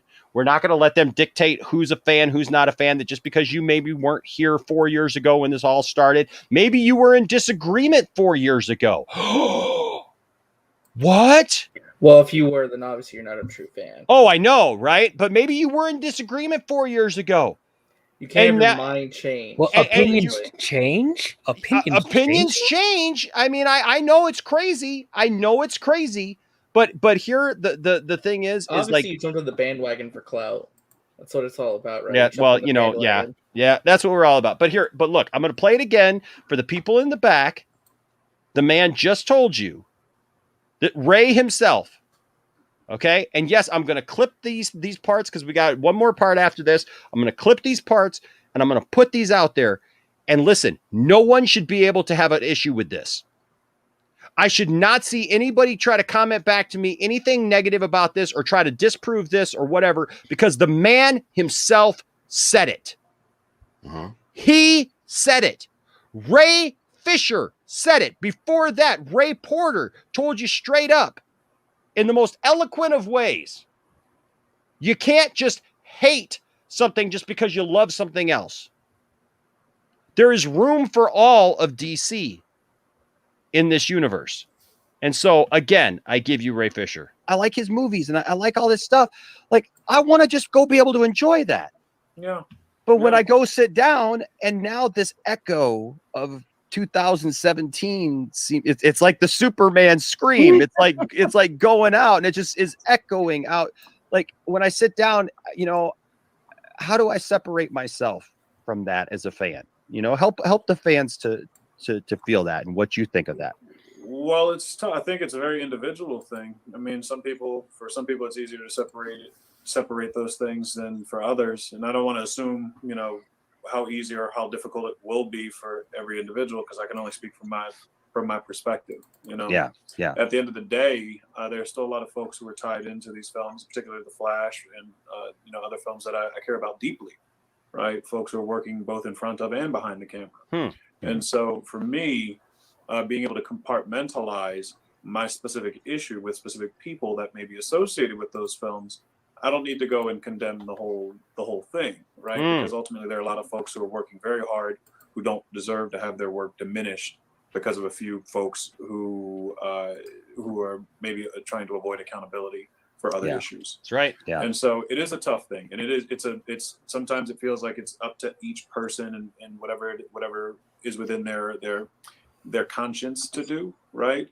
I can't really speak to the method outside of saying, hey, listen, engaging is engaging, period. If there's something that you don't like, you should probably not engage, period, rather than engage negatively, because it's still engagement. And ultimately, if there's something you don't enjoy, even giving it engagement on the negative side still, I think, ultimately helps with the views, with clicks, with everything else. So for me, I usually take more of a silent approach. If I don't like something, you're not going to see me go out there and trash it. There are plenty of TV shows that I don't get down with, or movies that I don't like. And I keep those conversations, I try to keep them as objective as I possibly can about, certain style and this and that. But going out and, publicly blasting other people's stuff, very much to Ray's point, it really doesn't serve a purpose, I think, outside of creating derision and division. And that's what have we seen creep that's up? not something that I personally subscribe to. That exact thing. Yeah. I think some folks take the approach that, the negative side of things can be a powerful sort of method. And while that may be true in certain circumstances, unfortunately, it's a very slippery slope. It really is. So I think we're in a place now where folks are seeing that, the audience, especially for the DC side of things, I think the audience is very capable of letting people know what they're willing to spend their money on. Yeah. Right. The fact that you have Restore the Snyderverse trending at 1.5 million tweets. Yes. Like, period. And you didn't need to spam anybody's. You didn't need to spam anybody's trailer or spam anybody else's, Twitter feed for that. That's just people doing it out of love for what they want to see. Exactly. Which is a bit different. And so I encourage folks to do that. Ultimately, if this were a situation where I felt like there were any, like I personally needed to take a certain stance with things, I would certainly let people know that. I know that there's some folks out there saying, they're going to boycott this or do that, and that's not anything that I subscribe to. There you go.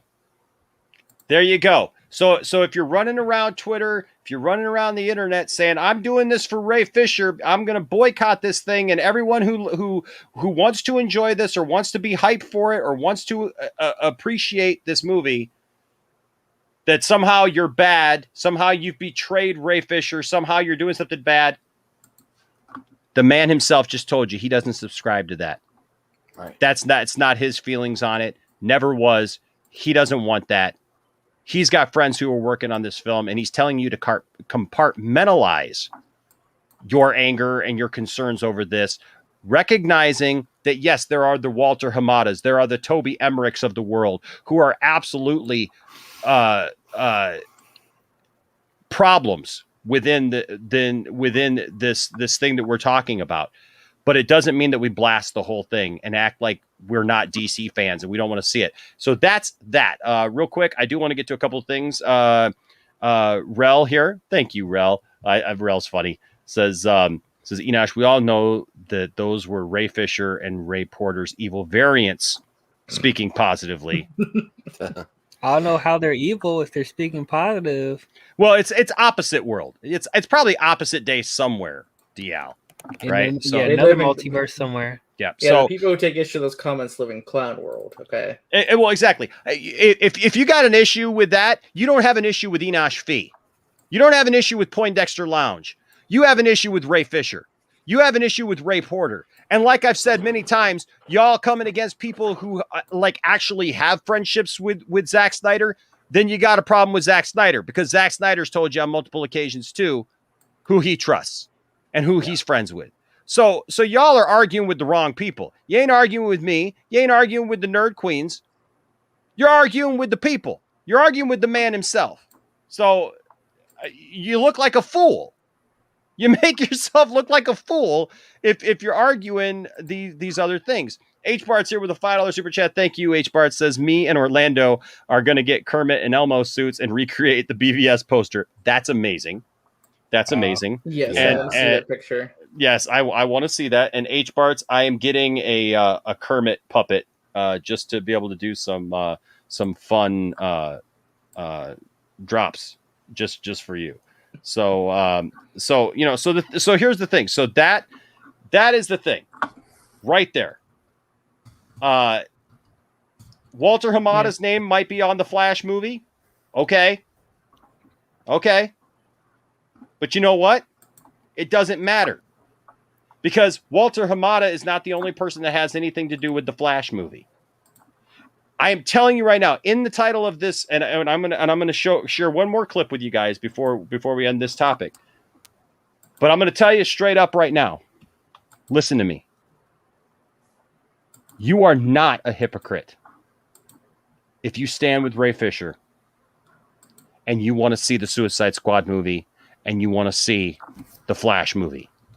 Yeah, you're not a bad person. You are not a bad person. You are not sympathizing with racist behavior. You're not a traitor. You're not a traitor. Don't listen to that junk. The man was here. Okay? All the people telling you that, I don't believe they've talked to Ray. Because if they had talked to Ray, like, yes, I talked to Ray. You just heard it from the man's lips himself when he was here at the Poindexter Lounge. If you got a problem with any of what we're saying, take it up with Ray Fisher. Why don't you tweet Ray Fisher about how Ray Fisher is betraying himself by wanting to see the Flash movie? See how that goes over for you, trying to tell Ray how he should feel. Because that hasn't worked very well for anybody else. Hasn't worked very well for anybody else, has it? Because Ray just told you flat out, if he changes his mind and he needs a call to action, he'll let us know. And you know what? If Ray comes up with some kind of directive like that because Ray feels it needs to be done, I will definitely listen to that. And I will take that under consideration for what he's got to say. Because this is him. This is not me saying this to you. This is not me telling you that it's all right to go see this. This was Ray Fisher telling you that it's all right and that you are not a hypocrite just because you're a DC fan and you actually get excited the thought of maybe seeing Michael Keaton back as Batman. That's exciting. To be able to see two Batman in one movie. Maybe you love the multiverse. Maybe you're not, Matt Jarbo. Matt Jarbo doesn't want to see the multiverse. Well, that's fine. What else Ray Fisher said too? If What's you that? don't like something, then don't engage with that, because negative engagement is also engagement that gets that movie popular and people talking about it. Exactly. So just disengage and don't talk about it. Oh, but we got to engage. Dude, we got to engage, right? We got to fight everybody on everything. We got to tell everybody else how their fandom should be. I think it's funny, all these people running around saying that I'm the leader, saying that I'm in charge, and they're telling everybody else that they're fans or they're not fans and who they are and what they're going to take back and what they're going to do. Screw that. Our fandom doesn't depend upon you. Nope. We are Zack Snyder fans. We're fans of DC, period. We didn't ask you. We don't need your permission. I don't need your permission to go buy a Suicide Squad toy. I don't need your permission to go buy a ticket to see Suicide Squad or see the Flash movie. I don't Grown need men it. shouldn't be dictating how others choose to spend their money. Exactly. Nobody asked for your permission. And you know what? As far as I'm concerned, you can keep your opinion to yourself because it doesn't matter. It just simply doesn't matter. Tonight, like Max said, we're taking it back over. Restore the Snyder fandom. Restore the Snyder fandom. Real fans. Yes, and I believe that now that there are real fans and fake fans. These people who are trying to gatekeep everybody and keep everybody out. This ain't about keeping everybody out. This is about bringing everybody in. We want everybody here with us. We need everyone. Exactly. All my friends that are new to it they're so disgusted that they don't even want to talk about it. So how are you going to restore anything if people don't even want to talk about it anymore? Right. H. Barts with another $5 super chat says that video was Pay Rorter and Faye Risher. Multiverse. Here's the thing. Here's the thing. Protoss X, I don't know. Right? I haven't seen Suicide Squad yet. From what I've heard from everybody else, it is set in the same universe as the first Suicide Squad movie. It just doesn't directly reference it. Like it's obviously after that, it's got the same characters in it. It's got everybody in it. The Flash movie, that's still another year off, or more. So we don't know, right? So we don't know, right? We don't know where that's at right now. But here's the thing: if it's not, is it a DC property? Is it a good DC property? Exactly. Look, we can debate the movie all that we want when it comes out. Look, when I go see, if I go see, yes, Matt, I'll put words in your mouth. I don't need to put words in your mouth, Matt. I got your words right here. They don't call me butt toucher for nothing. They don't call me butt toucher for nothing. I just want to. I need. What in the world? I don't need to put words in your mouth, Matt. But here's the thing. If I go see Suicide Squad and I don't like it, I'll absolutely do a review and say, look, I didn't like that. If I go see The Flash and I don't like The Flash, I'll definitely say I don't like The Flash. Yeah. Period. Be the first ones to tell you, even though we are excited for it, like that we don't have, just like tunnel vision, if it's bad, we'll tell you. Exactly. I got no problem telling anybody, like if something's good, bad, and different, whatever. But I will say this: I won't let anybody try to tell me that what I can and can't do, or what movie I can and can't see. And if I go see this movie or I see that movie, I'm not a fan of the thing that I've loved for years, and I've literally annoyed the people around me and driven them up the wall. Mm-hmm. I have a completely... Oh, Matt, I love you, Matt. Well, I don't really. We love Matt because I've been quite apparent about what I didn't say that you didn't. I didn't say you didn't. I have an off-topic question, just because I saw images of Leslie Grace at the. Wow, she looks amazing. But who's your daddy? Who's your daddy? Right. Is it from the Batman with Pattinson, that Commissioner Gordon, or they've already said Jake? Max. They have. Well, thanks, RJ. RJ knows everything. No, I'm just letting you know. The Hollywood Reporter said J.K. Simmons was in talks to be Commissioner Gordon in the Batgirl movie.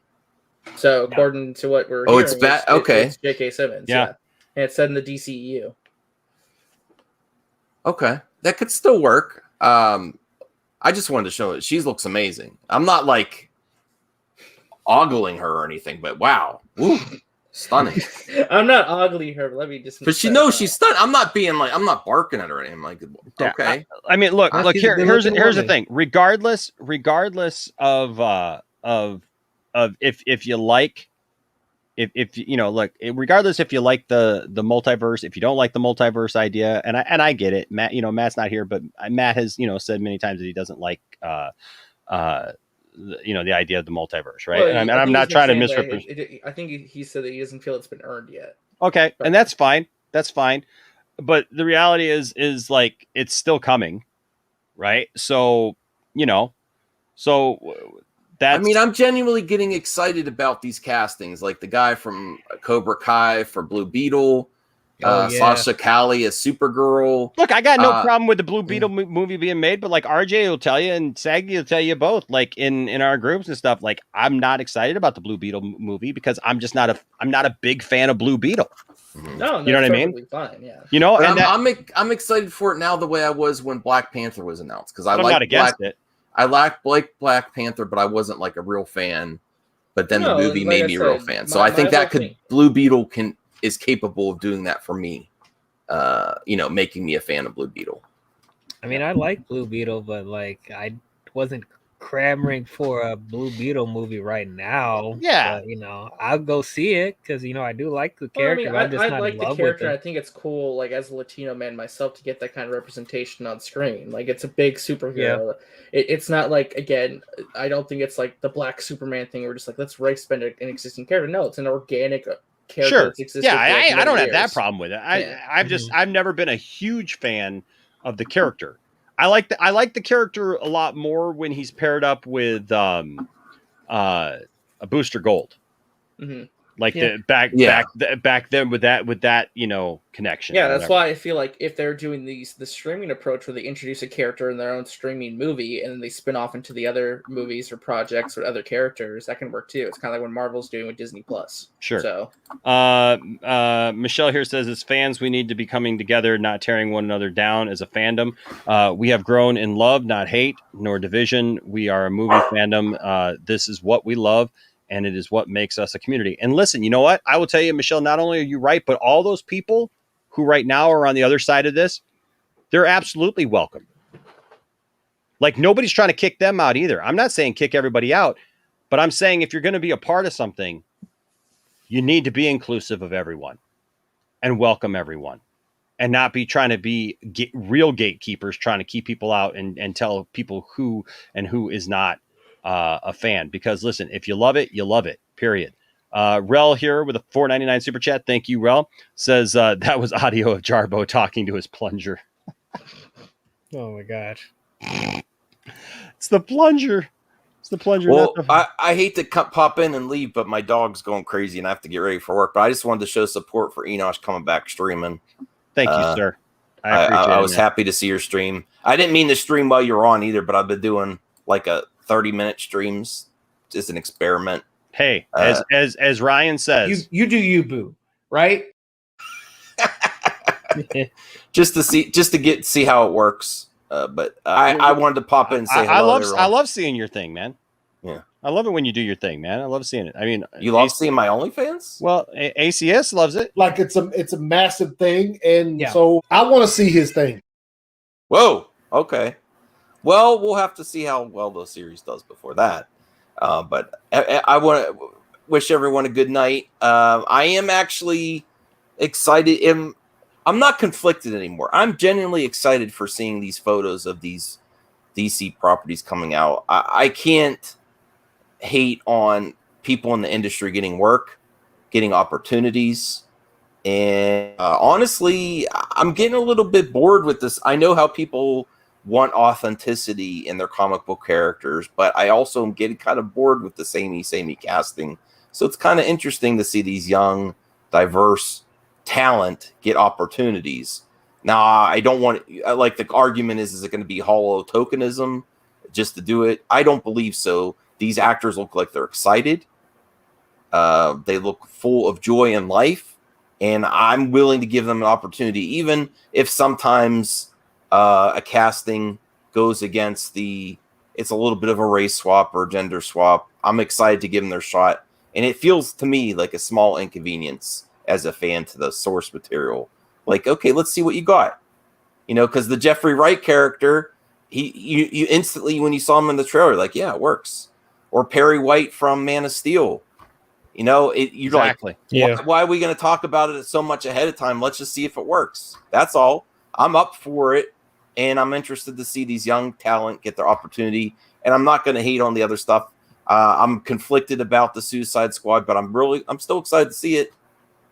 And James Gunn's been supportive of Ayer too. I don't want to hate on James Gunn either.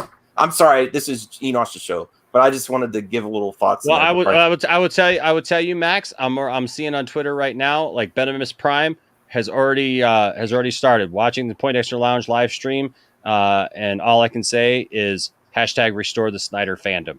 Yeah, I guys. Thank you, Enosh, for supporting that, because it's like genuinely from my heart. Like, what are you asking this man to come back to? It's like you want to be a family, be a family. You know, you can't ask.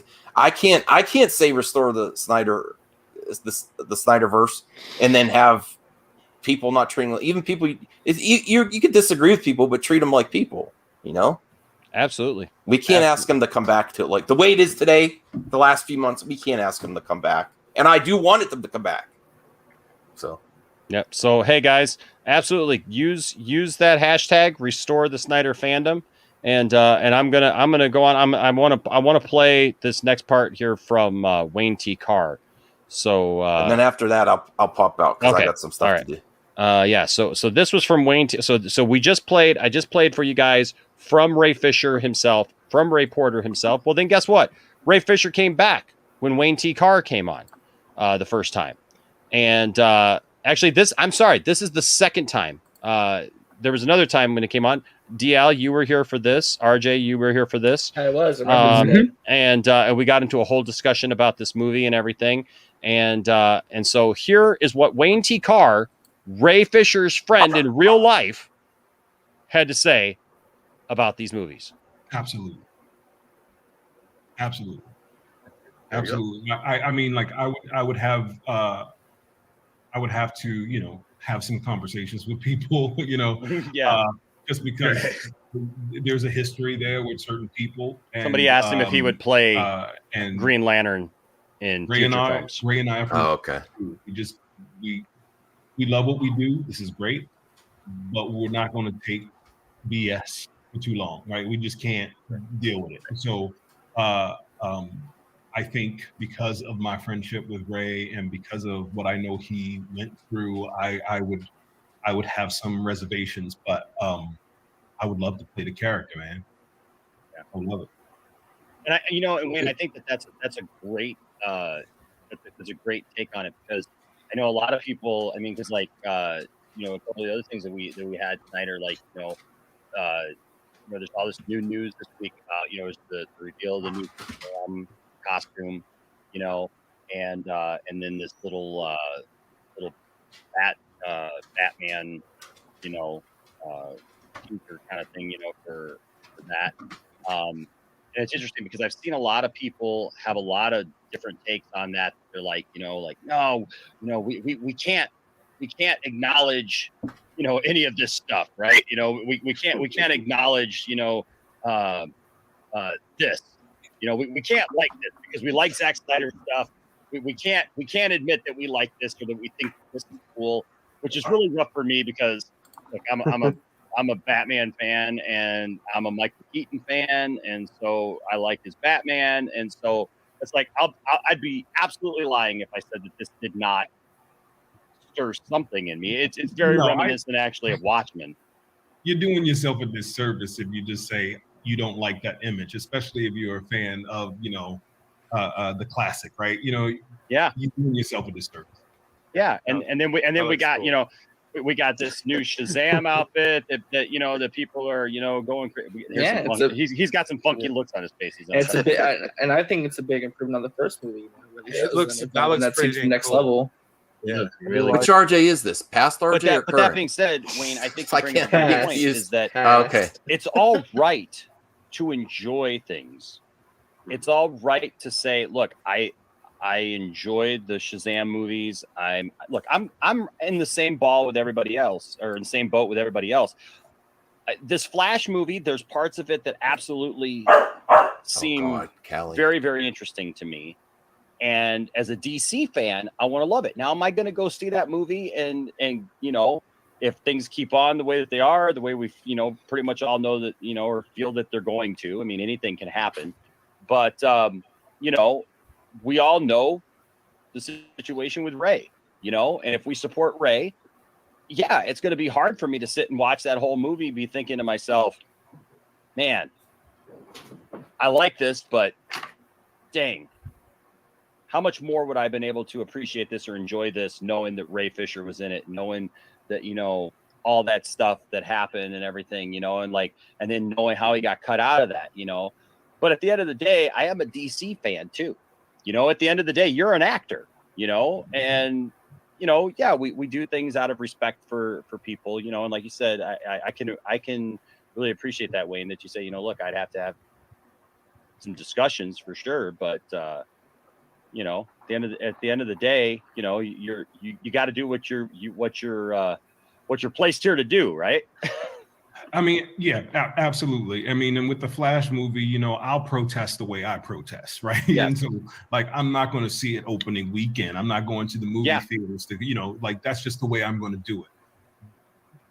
But, and then I'll probably talk to a couple of people who have seen the movie. But I'm probably going to watch it, and I know Ray's going to watch it.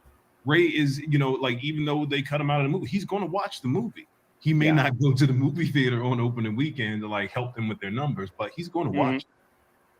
No, I hear you. Wow, I hear you. And that's trailer. exactly where I met with it. It's like I know that people are struggling with that right now, because they want to support Zach, they want to support Ray, they want to support you, they want to support others who had something to do with this, in the Snyderverse in general, and so they feel really torn. And I mean, that's kind of the position I'm in a little bit. It's like, I don't want to financially support these movies. I don't want to do anything that deters what Ray's trying to speak out for and do. I don't want to harm that, what he's pushing for his message. I believe in accountability over entertainment. So it's like, for me personally, it's like, I don't want to necessarily boycott or tell other people what they can and can't do, but it's in that tough position for me where it's like, what do I do as a fan? Because I don't want to say I'm not excited for certain things, but it's also like, I don't necessarily want to support what they're doing. I don't want to support the regime that's currently in charge that did all this harm and might continue to do harm right now, if that makes sense. Yeah, that makes absolute sense to me. But, like I'm saying, I'm going to protest in my way and do things the way I need to do them. And I think everybody should do that. But you know what's extremely powerful? It's the numbers that the fans have. If the fans truly have an issue with what happened to Ray or anybody, or they want to support Zach, or they want to make a statement or whatever, don't go to opening weekend. And then all of a sudden, 4 days later, go see the show, on a Tuesday afternoon or whatever. Those cheap matinee prices, Yeah, seriously, bro. I mean, they'll see the numbers. They'll know, I don't know who decided to freaking do this, but everybody went to the movie on Tuesday. You know what I mean? All of a sudden, you got 1 million people going to see the movie after it's opened or whatever. That they listen to you. They listen to you. The studio, they hear you. They see your shows. All of you. I'm just letting you know right now. They hear this shit. There are people that they pay to listen to what you say. Going, is there any leverage going on here? Is there any pull? Are there real numbers here? And if there are real numbers, just like Restore the Snyderverse, there are real numbers with that. They hear that shit. So I'm wondering if they hear released Green Lantern scene. Do they hear that or not?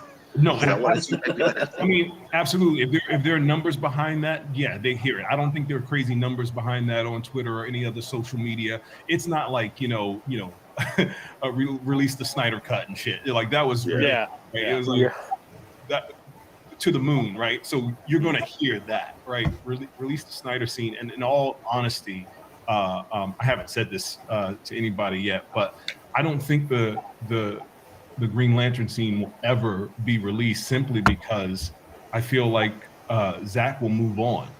Even if he was able to get his way and do what he needed to do, he already put out the film. It is what it is. He didn't get his way, but if he's able to put Green Lantern in a Justice League 2 or Justice League 3, he would do that, introduce John Stewart in a different way, whether it's me or anybody else. I believe it would be me, but you know what I mean? I think he would do something completely different. Well, obviously his words mean absolutely nothing, according to some people. Right. I mean, I talked to the man himself and poured my heart out. I was honest with him, and he gave that answer, but I guess it means nothing to some people. Right, RJ? Like what? I didn't know what I was watching for a second there. I saw you guys on the side column, and then I saw that screen. I'm like, why is he not showing the screen twice? Well, because we just watched, William. We watched a couple of different things. We watched when Ray Fisher was here with Ray Porter, and Ray Porter first of all said that said straight up that it was fine to want to enjoy the Suicide Squad movie, or even at the time he was talking about the New Gods movie still, or the Flash movie. Ray Fisher, we just watched him. I even played it twice for people that Ray Fisher, he says, I have friends who are part of these movies. He says, I have to, and everyone has to compartmentalize our concerns with the Flash movie, and we cannot punish the movie and everyone involved who's working hard to make that movie. We can't punish all of them for, basically, I'm paraphrasing, but basically the idiots like Walter Hamada and Emmerich and stuff who caused issues in other ways, and and other issues going into that. But he said we have to compartmentalize our concern, address those concerns, do it however you need to do it. But he even said don't engaging like that in negative. Like talking trash or complaining on social media. It doesn't help. Review bombing movies that have nothing to do with what's going on. He said don't engage with that stuff. And then we just heard right there Wayne T. Carr even saying, look, I'm going to go see the movie if it's on a Tuesday afternoon. Later on he says I'm going to protest in my own way because I have my own issues. Yeah, didn't he say too that he says Ray's totally going to see it too? He just said right there, Ray is going to see the movie as well. So if Ray Fisher is going to see the movie and is telling you it's okay, and his friend Wayne T. Carr is going to see the movie. What movie are we talking about? Splash or Suicide? Both. Anything. Both. Right now, I'm getting so sick of hearing people say, if you go see Suicide Squad, you're betraying the fandom and you're betraying Zack Snyder. And if you go see the Flash movie, you're betraying Ray Fisher.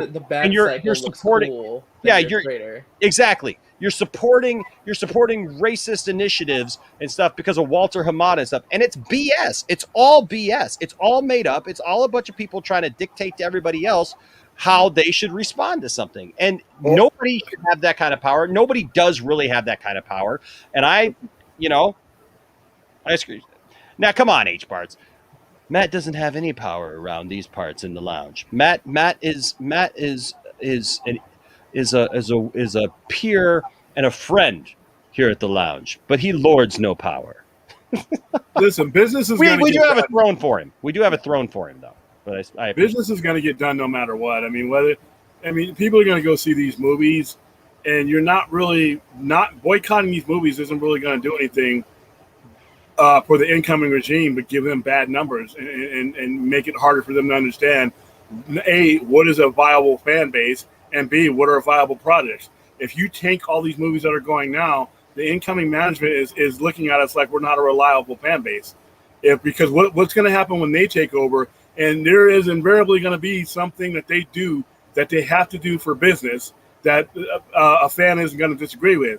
Now, if they're observing us jumping off of a ship, off of every little thing, how viable are we? Are we even worth the investment as a fandom if by every instant we're ready to boycott and jump off? I mean, like I said, there's a time and place for everything, and you just got to know when and where. And you convolute things, like I was saying before. Right now, like as much as I support ever seeing an Ayer cut, there's a time and place for everything, and it's not now for that. It is, and then when Ayer gets his next movie, no matter what it is, whether it's David Ayer's Suicide Squad or whether it's his next movie unrelated, it will be his time. And review bombing and bringing up some other director's movie at his time, I think it is not good for him, for professionally or fandom wise. I mean, I understand it and I agree with it, but I think we mess things up by not knowing when and where to strike. That's a good point. Yeah, I mean, that's why they're moving that hashtag campaign to August 13th. They should move it. They should move it to some other time period because, like I said, why now?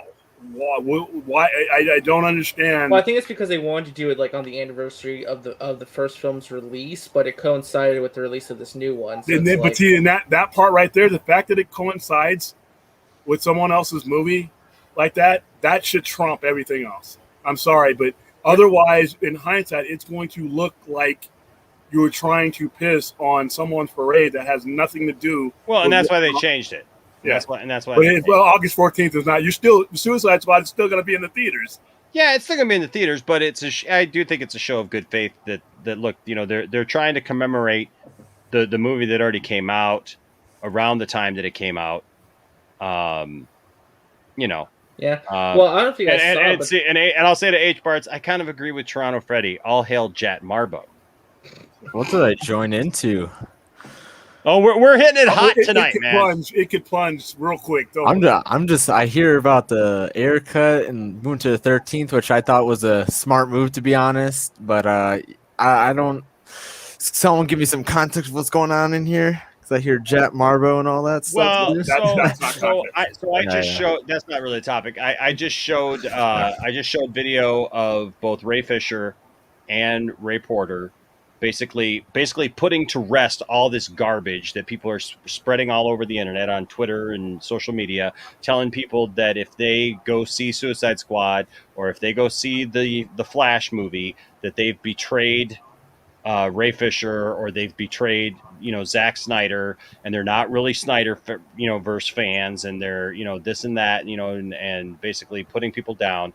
And look, we just listened to Ray say in his own words, I have friends who's in the Flash movie, who are part of this movie, who are working hard on this movie. Ben, all these people who are part of this movie, he said, I have to compartmentalize, and I think it's a great statement. Carpet. All right, man. Yes, I'm okay. You got this. Compartmentalize his concerns and his disgust at different things, like the Walter Hamada situation, like the situation with Toby Emmerich, like those things, and realize that there are other people who are working on these films, who are just hardworking people who are working on these films, who are making these films, who are starring in these films, that are not Walter Hamada, that are not Toby Emmerich, right? So it's like he said, I've got to go in knowing that. I've got to do what's good for me. And then we just also listened to Wayne T. Carr say, I'm going to go see it. I'm going to protest in my own way. I may go on a Tuesday afternoon. I'm not going to go opening night, but I may go on a Tuesday afternoon and show and speak with my dollars as far as that goes, to not give it to him opening night. But I'm going to go see it. And he said, Ray's going to go see it, and we're going to go see it. So that should put to rest all of this stuff, like people trying to say that you're sympathizing with racist behavior and all this stuff if you go see the movie and all that stuff. That's all a bunch of They said fun. they're going to go see it, but they're just not going to do it right away. It's Here's what I wonder. Did Ben Affleck betraying Zack Snyder and signing That's what on I was the asking. Oh, they're all well, that's the narrative, and it's a dumb narrative. heresy. And here, I want to make it clear, even if you go opening night, that's nobody's business. Nope. That's literally nobody's business. Everyone has autonomy to do what they want. They're not. It's not like a cult. Right. I guess because that's cult. That's cult mentality. That is absolute cult mentality. I'll to say try to tell this. people that they can't go see a movie or they can't enjoy something. I'm watching American Horror Story Cult right now, and I'm just like, because I'm binging all of American Horror Story, and that's like mentality and what you're saying. You're Like, gonna you fry can't your watch it. brain. You're gonna fry your brain doing that. Oh, man. Bro, it's Oh frying my God. brain for sure. I But tried that. I couldn't do it. Yeah, you were a better man than me if you could finish all the way up till now. My eyes popped out of my head trying to binge that show. I mean, it gets good. The first couple seasons are good, but then it just gets, oh man. But yeah, gets weird. It gets, I will Really say that. Good. I used to be a fan of that show, but no. I wanted to say real quick too, like just to address like some of us on the chat. I don't think that them, picking the release date of August 6th is them trying to mess with the fans either, though.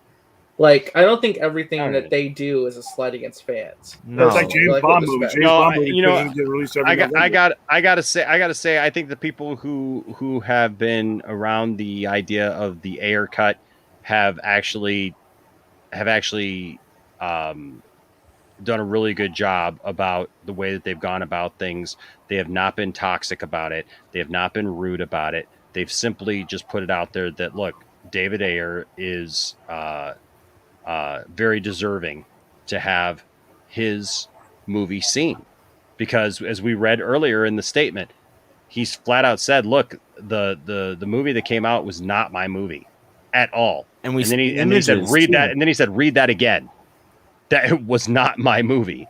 So, I think that's how we have to look at it. And I think that the people who are trying to organize, restore release the Ayer cut. I think it's a good cause. I don't think it's just trying to piggyback on something else and just trying to get our way or whatever. I think it's a legitimate thing because David Ayer was robbed of his film as well. And listen, of course, this stuff with WB screwing around with people's films, like I find it amazing. They gave James Gunn full carte blanche to do whatever the heck he wanted to do. And it's having some positive. I know, and it's having some positive effect where people are seeing this movie and it's got high scores and people are enjoying it so far.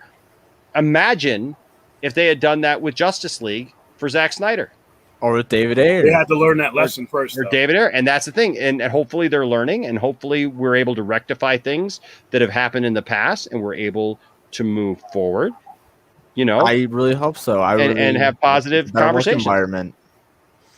It's not just, go ahead. Sorry. I was just going to say, it's not just for the fans, like to restore kind of like that and like make it better for the fans to see better films and what their creators intend to make. It creates a better work environment and creates a better system in the Warner Bros. It just makes everything a lot better, not just for the fans, but for also people involved in the projects. And that's been Warner Brothers for the. See, this is the sad, tragic part. That's what Warner Brothers is. We're looking at this through the last 7 years, and that is not all of the Warner Brothers. When you had guys like Rubinoff and guys like that, the guys who recruited Zach, who got Nolan, got all these guys, a guy who I think has a place coming up in the future, that's what Warner Brothers traditionally is. So if we can, but the last 7 years has been the lens that we've looked through this company. When Jeff Robinoff left and Kevin Tsujihara took over, that's when the troubles began. Yeah, now Kevin Tsujihara is gone. And I would bet some really, really, really good coin that Rubinoff is on the radar of the new people, because the first thing that Zaslav says is he wants to rebuild relationships.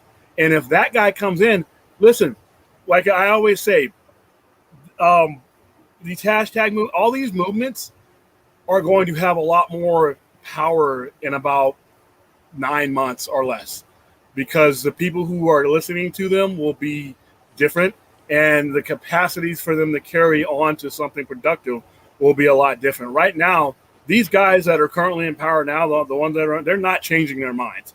They're not changing their minds. It's not happening. But they're potentially at the door anyway. So they're going. Yeah. So like I said, for me, if I wanted the Ayer cut release, I would, the day David Zaslav holds his first press conference announcing that he is officially in the corner office, that's when you hit him with those hashtags. Yeah. By the way, did you guys see that Zaslav came out today and said that the acquisition, everything, the merger and everything is going through very smoothly, and that there haven't been any hiccups so far? I didn't see anything about that. No. I saw that. I didn't see that at all. Yeah. That was. Give me a second. Maybe I'll try to pull it up. But if you own Warner Brothers, if you own AT&T stock, you got the little email. They sent that out. Yeah, because like I was wondering if like the merger would have any hiccups, or like the government are at all stepping in and like regulating. No, SEC is they're not the Trade Commission. They're not going to get in the way of this. They're not going to get in the way of this because there's already precedent for this move and moves like it, and there's nothing getting in the way of it. I do want to address a couple of super chats here. First, H Barts. So as far as Henry being in the Flash, it's very possible. It's very possible that he could appear in the Flash. I wouldn't put it past him. I think that they're going to cram anything and everything that they can into this Flash movie from a multiverse standpoint. I think we're going to see crazy things that you never thought that you'd see before. Don't take the Cavill thing as a confirmation. It's just a rumor. Yeah, right now it's just a rumor. we can't verify it, and we can't shoot it down either. I try not to listen to Umberto Gonzalez about anything. Yeah, he said because it's not happening. He says he's it's not signed happening on for any movies. In the Yeah, future. yeah. He says that Henry's But he not also signed up for said anything. that could change. That could change. I mean, Yeah, well, because he's trying to leave himself an out. That's what Umberto's trying to do. He's trying to leave himself an out. But the reality is, it could be, and it couldn't be. But we just don't know. H. Barts. I really hope so, and I'm definitely pulling for it because I think it is, and I think it's a shame that there's people who are coming against him and saying that if he's in the movie that they're going to be disappointed. Well, Ben Affleck's in it, and so is Ezra Miller, and they fully support Zach. So and this movie, they're allowing Machete to do whatever the hell he wants. I got a feeling that this guy, as he struggles with these other guys went on, the tightness around his project loosened up with each step to the point where it is now. He's got free reign. Maybe a little bit too much. How many people are you gonna add to this movie? My goodness. Yeah, we're going to talk about is Captain Carrot going to be in this movie? Who knows? Is it even a Flash movie anymore? Who knows? I do want to address this. Daniel Scott with a $10 super chat. Thank you, Daniel. Appreciate the super chat. Thank you so much. And a member. Thank you so much. Says I'm new to this whole controversy. When you say release the Ayer cut, does it mean that he has to go in there and do some editing?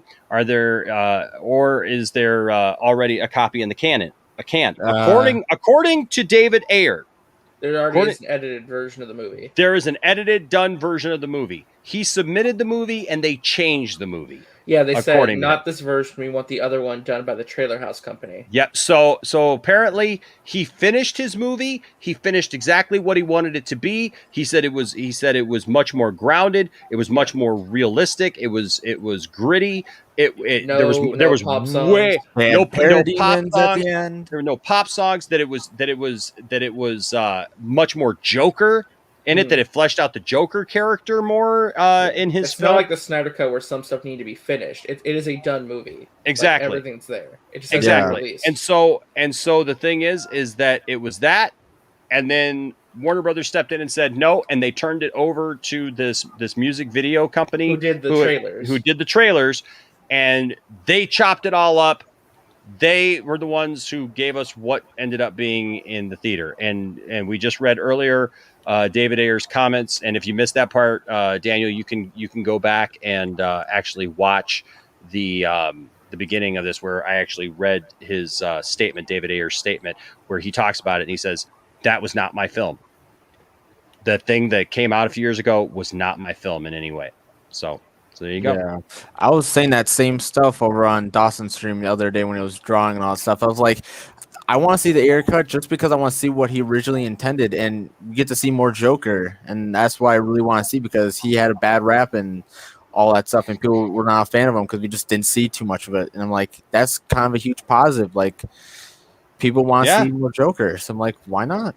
That's why I'm kind of supportive of it. H. Barts with a $5 super chat. Thank you. H. Barts says, I personally believe the Snyderverse is over for now, but if we keep Cavill and Affleck, I'm good. So here's where I disagree with this. Remember the term paused, not Pause, not stopped. Okay, this is what I think people really need to probably focus on. Is we talked about this with the Snyder Cut, that things were paused but not stopped. What is going to come is going to come. There are absolutely viable and real things at play that could absolutely bring us a version of the Snyderverse.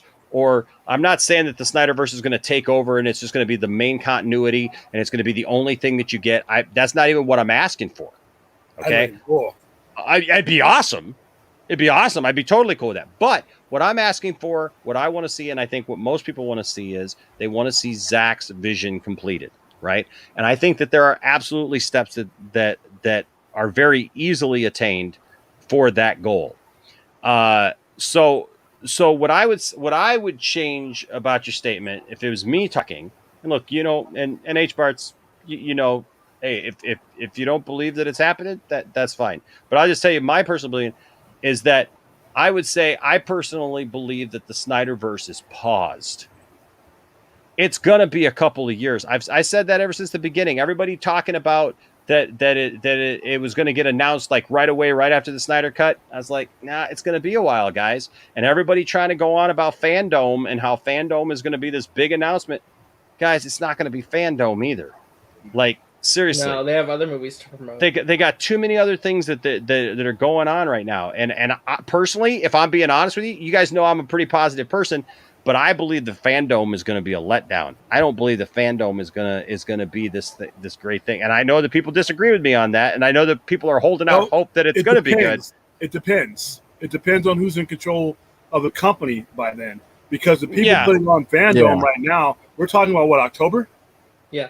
October? All right, so it all depends. They're gonna have trailers for Batman, probably Flash, Black Adam. There'll be some cool trailers. There'll be some cool trailers, but I think as far as like direction, I think that people are going to hype it up really, really big. That like they're going to get some kind of direction, and they're not going to get it. You want to be disappointed for Fandom because that here's why. And I know that sounds weird. That's the end of that regime. That there's not going to be much in direction going on Fandom because I don't think they're not going to be able to project forward in their own existence as far as they don't know what's coming. That company, because like I said, after certain movies, even if we loved Hamada, even if you love all these guys, I mean, different variations and Ansar, even if you love them, if I'm taking over, I'm bringing my people. You know what? I'm not keeping your furniture. I'm moving into the house. I don't like your furniture. I got my own. I'm bringing my guys, and I just see them as bringing their own people. And that's why when people say, well, it's over, Snyderverse is over and all this, there's just too much money in it. And I think the best move for them to do after the Flash is use Flash to separate Snyder-type content, no matter who's directing, whether it's Stone Quarry or him, to HBO Max exclusively. I really, like I've said over and over again, I don't want to see this type of programming on the big screen where it has the kind of pressures and the kind of outside influence and the kind of general just nauseating stuff that a movie has to deal with, even under the best circumstances. There are things you can do on HBO Max that you cannot do on IMAX. I agree with that. There are things that the most successful things on cable right now are things that don't work on network TV and they don't work on the big screen. Dexter, they tried to put Dexter on CBS and syndication. They had to cut out so much. It was yeah, Dexter's wow. You gonna see Game of Thrones? How much of Game of Thrones you going to be able to show on TNT? Or so definitely half the show's going to get cut. Exactly. I'm sure all of it. Right? Yeah, no, all of it. I mean, but HBO Max, you do whatever you want. So all the people who want. I mean, it's CBS. CBS is known for being very controversial. Yeah, Viacom, CBS, but let this thing exist in HBO Max. I don't want the Snyderverse to be the canon. I want it to be the Elseworlds. I want it to be in its own existence. So whoever takes it over, if Enosh decides, you know what, I'm going to take on the HBO Max versus Superman, right? I want to do whatever the hell I want. I don't want Enosh having to deal with the fact that they have to approach that IP in a different way. They have to. The big screen guys have to, no matter what. They have to approach it in a different way. But on HBO Max, hell, you can do whatever the hell you want. Do whatever the hell you want. So let it go there. Let the canon go on. If they want to use Justice League 2017 as their canon to going forward, I'm perfectly fine with that. Just give me the Elseworlds on HBO Max. That's just so much more freedom for him. You could do whatever you want. You could do shows like Dexter. You could do shows like The Leftovers, Watchmen. That version of Watchmen that David Lindelof did, the 9 episode, that wouldn't have flown on a big screen or on a network TV. It succeeded the only place that it would have on HBO Max. And all this other stuff, Ayer cut, things like that, they can do that stuff in a year or so because the risk and the criticism, these Rotten Tomatoes and all these things are becoming less and less relevant because of the fact that it's coming straight to us. We don't have to depend on a middleman for spending $100 and saying, what does Enosh think of Suicide Squad? You know, I need to hear what Enosh says before I drop the $100 to take the family and kids. Now, I can click on it on my screen. There it is. If I don't like it, I turn it. And that's what HBO did. H Bart's here with another $2 super chat. Thank you. H Bart says, I want to see Kermit. Martian Manhunter. There you go. Justice League. Nice job. Wow. Nice job. Very nice. Very nice. He would beat Darkseid instantly. No trouble. I agree. But yeah, so I mean, so that's where we're at on those topics. I do have one last topic that I want to address, and then we can start. Oh, hold on a second. H Bars with a $5 super chat. Didn't want to miss that. Well, first, Thomas Bartholdi says Kermit the Frog is the next Zod. Kermit the Frog here, live from Krypton. All right. But H Bars with a $5 super chat says, I'm glad we could talk about this this last time. I said it's over. People were dogging on me like I'm a hater. Absolutely. You know what, H Bars? No. You know what? I don't think you're a hater. I don't think you're anything. allowed to have your own opinion. Everybody's allowed to have their opinion. Like, I let Joe in here, and Joe can't stand the Snyder Cut. And I like Joe. I totally disagree with him. I did tell him in our private thread the other night. I was like, that I got some things because I had some things to say about the 2017 version. I was like, I'm just letting you know that, you know, like I don't want stuff that's based on the 2017 version because I don't like the 2017 version at all, and I think that'd be a mistake. But that being said, I still love people, you know, and everybody's entitled to their opinion. And nobody should tell you any different. And this one's for you, H. Barts. Understand this. Yeah. Nobody likes a quitter. Nobody said life was easy, so if you get knocked down, take the standing 8 count, get back up, and fight again. And you're a macho maniac. Dig it. Oh, by the way, anybody who says James Gunn, you're going to hear a lot of people that say James Gunn, they should give the keys to DC movies to him. Absolutely not. As much as I love this movie, I could not see it applied to anything but the characters in this movie. Yeah. Would you want him to see him do more in Harley Quinn? Huh? Would you want to see him do more in Harley Quinn? That's about it. But even still, it would have to be. There are so many. I'm not going to say throwaway characters, but they're characters that you. What you're saying is a bunch of people die in this movie. Well, it's called the Suicide Squad, so there's your first. Well, I was going to ask you, actually, because I know you saw it and Bradley saw it at your theater. I was going to ask you, like, what did you think of it? Because I think I missed that part of the show. Oh, I thought it was great. I thought it was a lot of fun. It's my favorite James Gunn movie. It's the most complete James Gunn movie that he's done. The casting is great, and everybody shines in their own right. Even the damn rat in the movie does. The weasel. So, it's a lot of gore. It's a lot of blood. Like I said, it's his most complete movie. Each movie that I've seen from James Gunn, there's just been lots of gaps and things, you know, and they just take away from the steam of a James Gunn movie. This one doesn't have any of that. It's Guardians of the Galaxy was my favorite movie from him, but this replaces it at that. And like I said, there are characters in there that they really take time with, even the ones that are thrown away. Time is taken to develop those characters and do things with those characters, and I thought it was pretty good. But like I said, as I'm watching it, I'm like, I don't think you would have to change James Gunn's DNA so much if he were ever to do a Superman type of movie. You can do what he did tonight, what I saw tonight with those type of characters, but with legacy characters. Yeah. I don't know if the general audience wouldn't crucify him if he tried. Oof. Just to name James Gunn on a legacy character might doom him from the start, and that's just the way things are. Yeah, I think his formula works really well with Suicide Squad, but I just like, even without seeing it, I just like knowing how he does his other films. I just don't know, and would probably like to see him do like a Justice League type movie. I just don't think it would fit the vibe that would go with. No, and his character development is different. It's a different thing from what you would need, and I see why he took this movie. When you see this movie, I see exactly why he took this movie. There are freedoms that he does with characters in this movie that he just would not be allowed to do in a legacy movie. They just wouldn't let him. They couldn't. There's just no way you could do, if you tried to apply what he did tonight or what I saw tonight in Suicide Squad to a Justice League movie, it would be no. And not only would the studio step in, and probably rightfully so in this case, but the fandom would just shred him. Ooh. would shred him. So I hope he stays Interesting. away from legacy characters, personally, and just does movies like this. I'm interested now to really see it because, man, I don't know. It's worth it. It's well worth it. It's a fun movie. How And long the is humor, it? Oh, by the way, the trailer betrays it. As far as the jokes go, those jokes are they took the worst moments in comedy wise. Oh, I hope so. Yeah, the jokes are not. Peacemaker joke was really bad. Yeah, Warner Brothers has a notoriously bad marketing department. That's why they fired a lot of people and they're bringing in new people to like head up the marketing department for the studio because like they just notoriously been having issues the last couple of years with marketing.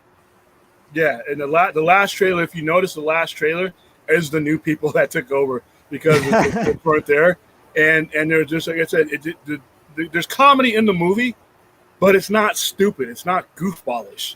It's not just John Cena talking about dicks on a beach. There's that joke. Yeah, it falls within context of actually a very funny moment in the movie.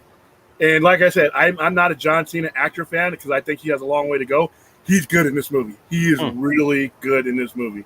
I don't know if it's good enough to give him a serious good, but I could see the thought process. It's not just him. See where they're going. Yeah, it's not just him. It's how other things can play off of him. Sure. His character is so extreme. It's up against an environment that even in this movie, that's so depraved that it's a contrast that I can see it now more than I could. And speaking of the comment that Enosh pulled up, I know you're a big Starro guy. What do you think of Starro in the movie? Was weird. It was weird to see it done almost right.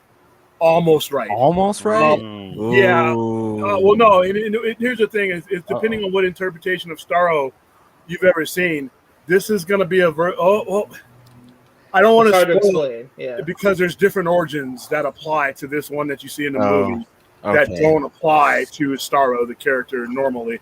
As they applied to this movie, I thought he was great, and his moments in the movie were absolutely hysterical. And then the way they do him physically is perfect. He looks like Starro. He sounds like Starro. He speaks in a manner that you would expect Starro to speak in. Like I said, they changed the narrative of his origin. That's about it. Other than that, I would say they did him 95% right. Good enough. That's great to hear. At least 95 is still good enough for me. Yeah, that's better than.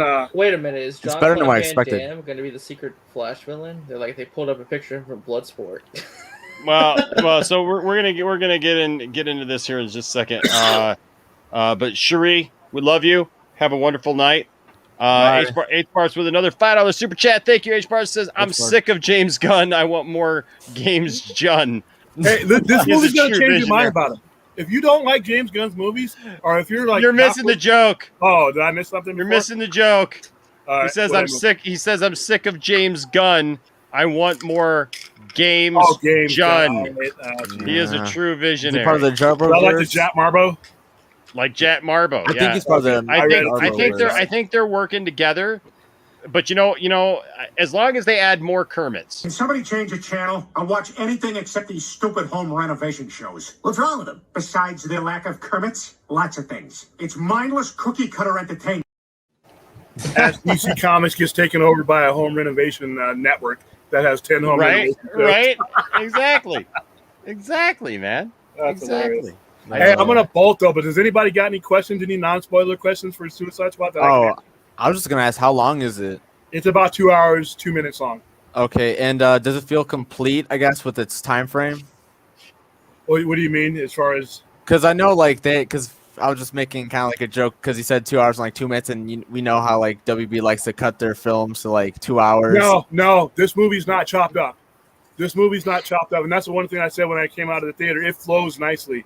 Okay. There's nothing out of place with the movie, so I highly doubt that they interfered with the flow of this movie. Okay, because I just wanted to make sure that it actually felt complete and it actually flowed really well with its time frame. It does, and that's one of the first things I notice whenever I go to watch a TV show or movie or anything. You'll hear me say the word pace a lot. Like He-Man, the only thing I thought that was wrong with that really hurt He-Man and Masters of the Universe was the pacing of it, especially at the start of it. Something like this, it's not hurt by the pacing. There's some things that are done out of sequence, but it's part of the narrative and it works. So its pace is fine. It's not cut up or butchered, and it flows nicely. So, who was your favorite character? Would you say? Bloodshot. Oh, Bloodsport. Bloodsport. Yeah. I don't. Thinking. You mix them together. Oh yeah, Bloodshot. But no, Hey, Idris that's an Elba. OP This is character. actually one of his better movies. I've seen all of his movies. He's really good in this movie, and he's believable good. Not just slap Idris Elba and give him some guns. Good. He's actually good. Also, Amanda Waller. I wanted to slap the hell out of her the entire movie. She's a bitch in this movie, and she's as inhumane as any of the villains that they're fighting in this movie. Wow. And her Viola Davis plays her to the point where whenever you want to She's a get up and phenomenal smash somebody actress. on the screen, she does great. Everybody in the movie does great. Margot Robbie, don't know if this is her best performance as Harley Quinn because the movie's not focused around her. She's in the movie, and when she's on screen, she's great. She's hilarious. But the movie's not focused on her. There's other people in there that take up screen time. So when she's there, she's great. But like, there's other movies where she's more, I would say she's better in Birds of Prey, even though the movie's garbage. Ooh. I would say she's better in Birds of Prey because the movie's focused on her and she's got more interaction. But she's great in this movie, though. I think Bloodsport actually does better in Fortnite. I think his performance is better in Fortnite. I have no. In that That was game. for RJ because he bought the. But like I said, as far as there's an end credit scenes, there's 2 end credit scenes. Yeah. So stick around until they turn the lights on. I heard the second one actually leads into what could be like the future of DC or something, or like it leads to like more potential. I guess that's what I've heard. At least. Yeah, and going on I Dawson. can't say much more because. Yeah, but would you agree to that statement? Yeah, and if I said anything about it, it's a dead giveaway, so I won't. Yeah, because we're talking about it on Dawson's stream, and I was like, oof. King Shark was that. Hey, that there's more to the character. Those trailers, that's another character that the trailers don't really help. Trailers He kind of actually suck, evolves apparently. throughout the movie. They show you all his stupid ass moments, of course, but he evolves throughout the movie. And you gotta Evolve? get it. Like He evolves physically? throughout the movie. No, mentally and capacity wise, and mission wise. Oh. Yeah, he evolves. I know we this- saw him rip someone apart in one of the teasers, so I was like, Okay, damn. but there's context. See, that there's a reason why that happens, and there's a spot in the movie where that is perfect. When he does that, when he does everything he's doing, it's a perfect spot in the movie for him to be doing it. But the trailer makes it look like a cartoon. But he like I said, there wasn't a bad character. I thought even Peter Capaldi's character, the thinker, was relevant. So everybody's character in there was relevant. What do you think? What do you That's think of good. this? What do you think of this this thing before you leave? This is my last topic, and then we'll close up. But this is something. So everybody's been curious about who the villain is in the Flash movie, right? And last week we saw 2 versions of Barry, side by side. So we saw a double, and we saw Ezra Miller on set. And so now there's coming this this idea, this rumor that the villain, instead of being Reverse Flash, is actually just a darker version of Barry Allen. I'm cool with that. Who will Yeah, I'm also down be with that. portrayed by Miller. Oh, I'm really cool with that. Yeah, I'm down with that. It actually sounds pretty interesting. It's like basically facing his own demons, I guess. Yeah, was this the same rumor? Because I know I read somewhere that that Andy Muschietti wanted to do a darker villain, where it's it really explores the mental well-being of Flash, in regards to his trauma with his parent, his mother's death and stuff. I know this is the same rumor, but I heard something where it's they want to do a dark version of Flash that's twisted to challenge him mentally. That's the idea of this movie and the villain. Oh, that'd be awesome. The Yeah, more I that hear would about be. this movie, the more I like about it. Other than the fact that it's cluttered with every version of everybody from even before my childhood. I mean, the Batman, that was Batman. If Adam West were alive, I think they'd make him into this movie. But other than that, I like I like Andy Muschietti's work. So I'm really. I'm gonna I go love see it. his Let's horror get opening movies night. too. Yeah, it is great. I was talking about Mama and all that stuff too with Jamie Lannister from that. That was an okay movie. I thought the animatronics and the actual character of Mama was actually crazy. Oh, Bradley. Hey, nice meeting Bradley tonight. I got a chance to meet a lot of. Sorry, I didn't get a chance to really say hi, but dude, you saw what was going on tonight and that kind of chaos. So, Yeah, he told me it was really crazy. yeah, there was too many. Hey, listen, there was too many people there for my taste. So, ask Bradley where I sat. I have a headache now, and that's why I'm on my way out. I sat in the row with the handicap section, and I usually don't sit in places like that, but I wanted to find a place where I wouldn't be surrounded by so many people. And we had 300 and some odd, possibly 300. Jesus. And just my people alone, just the amount of people we had with our cosplayers and stuff, we packed it pretty much, and there was nowhere for me to sit. So I sat, and it's a huge-ass screen. My head, that's the only negative thing I have about the movie, and it wasn't even nothing to do with the actual movie itself, but my head is pounding from being up to a movie that close. Well, yeah, you know what? I feel like I want to close it off because I want to ask you before you go. I want to ask you about because I'm going to see the film. Like I don't care about that, but I'm curious about this extra credit the after credit scene. So I'm going to move in that direction. As far as the Flash, I'm going to be honest with you. And I just realized I'm off camera. I don't have a problem necessarily with Barry being the villain of his own movie. But if you're doing a Flashpoint thing, I would rather it be Reverse Flash. Yeah, because I think I get he's it. been saying though that I heard it. Like I was reading somewhere that apparently he doesn't want people to call the movie Flashpoint because he knows it's going to disappoint fans. Because it's not. I'm intrigued. Story. I'm intrigued by it. Same. I know. I like it more and more. It is interesting. It is interesting. But also, I'm not a big fan of like when directors and writers and stuff like start like writing new villains in that like aren't in You want to see continuity. the classic villains. There's plenty of great villains that have never seen the screen yet. That like we don't need more nuclear men.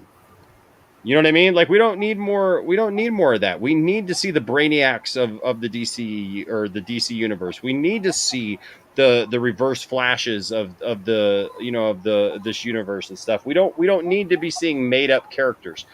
But I agree with William that this idea intrigues me about him basically being a version of himself. Maybe he's a time variant, right?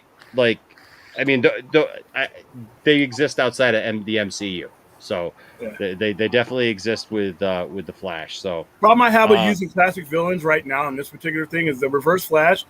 I think is a character that needs time no matter where he is, and if you only have this movie, I just think he's too much to bring in for one movie. It's a big character, and already he is a long-term villain. He is a long-form villain. Yeah.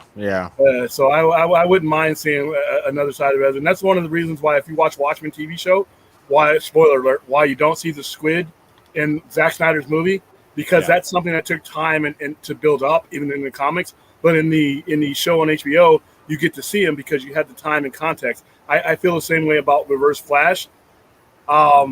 If you're going to make a Flash trilogy and you build him, I mean, I don't know, but I think he's more appropriate if he was ever done right in the TV show than a one-shot or a two-shot deal. He's just that complex of a villain for me. But the big question here is Zentex. Will there be a Captain Carrot movie? He might be in the Flash. Damn. According to Kim Kitts, he is. But you know what? Something tells me Ken Kitts. Is it Ken? Ken Kitts. He's not very reliable, and Andre Cedino doesn't have a WB guy, so he can be pissed off that I mentioned him in a stream. You guys are and evil he can make another that, stream. by the way. So here we go. That's it. That's all I got. So, guys, thank you for being here. RJ, as we go around real quick, you want to tell them where they can find you, sir? Yeah, if you want to follow me on the internet, just go to Resident Justice for Twitter, YouTube, and Instagram. This weekend, I'll definitely be doing a review of the Suicide Squad on my channel and a spoiler discussion, probably on Sunday, so keep an eye out for that. All right, and DL, where can they find you, sir? I don't know if DL's here. DL fell asleep. I think that's just another RJ avatar. We got a good looking cartoon of DL. We could just leave that up and His just girlfriend came to go get him. Okay. Turn the sound off. What happened? What did I miss? Did he get his girlfriend, or did he make his girlfriend mad? No, he might be being a hero right now. Might be being a hero. Boy. Black Ops, you got any updates on what you're doing? Yeah, so as you probably can tell, I haven't been here in a while. I've been kind of taking a break from streaming and started my own stuff. Heck, I haven't been here in a while. Yeah, I've been doing Twitch, which I see it's in my name. Forgot to change it a little bit. I was gonna do some funny stuff tonight, but yeah, you can find me over on Twitch at Black Ops JB, and it's really great. I've kind of built a community over there in the last month since I've started it, and it's been a really fun time. That's cool. Very, very cool. Very, very cool. And William, when you gonna start your own? Yeah, dude, I barely have enough time to breathe. I mean, literally, I took a day off from everything just so I could get all. We had all these bags together, the gift bags and stuff, and then we were giving away tons of stuff. Bradley will attest to it. We were just giving away some of the stuff they sent us to give away was ridiculous. Cell phone fans, those old church lady fans out there giving that stuff away. I don't know, but I will have enough time. I wanted to stream from there. I wish I had a YouTube page tonight because we could have streamed from there and it would have been fun. But soon. Very cool. Soon. Very, very cool. Very, very cool. Well, hey guys, I'm gonna go find out this stuff from William real quick before we go to bed. But hey, thank you all for being here tonight.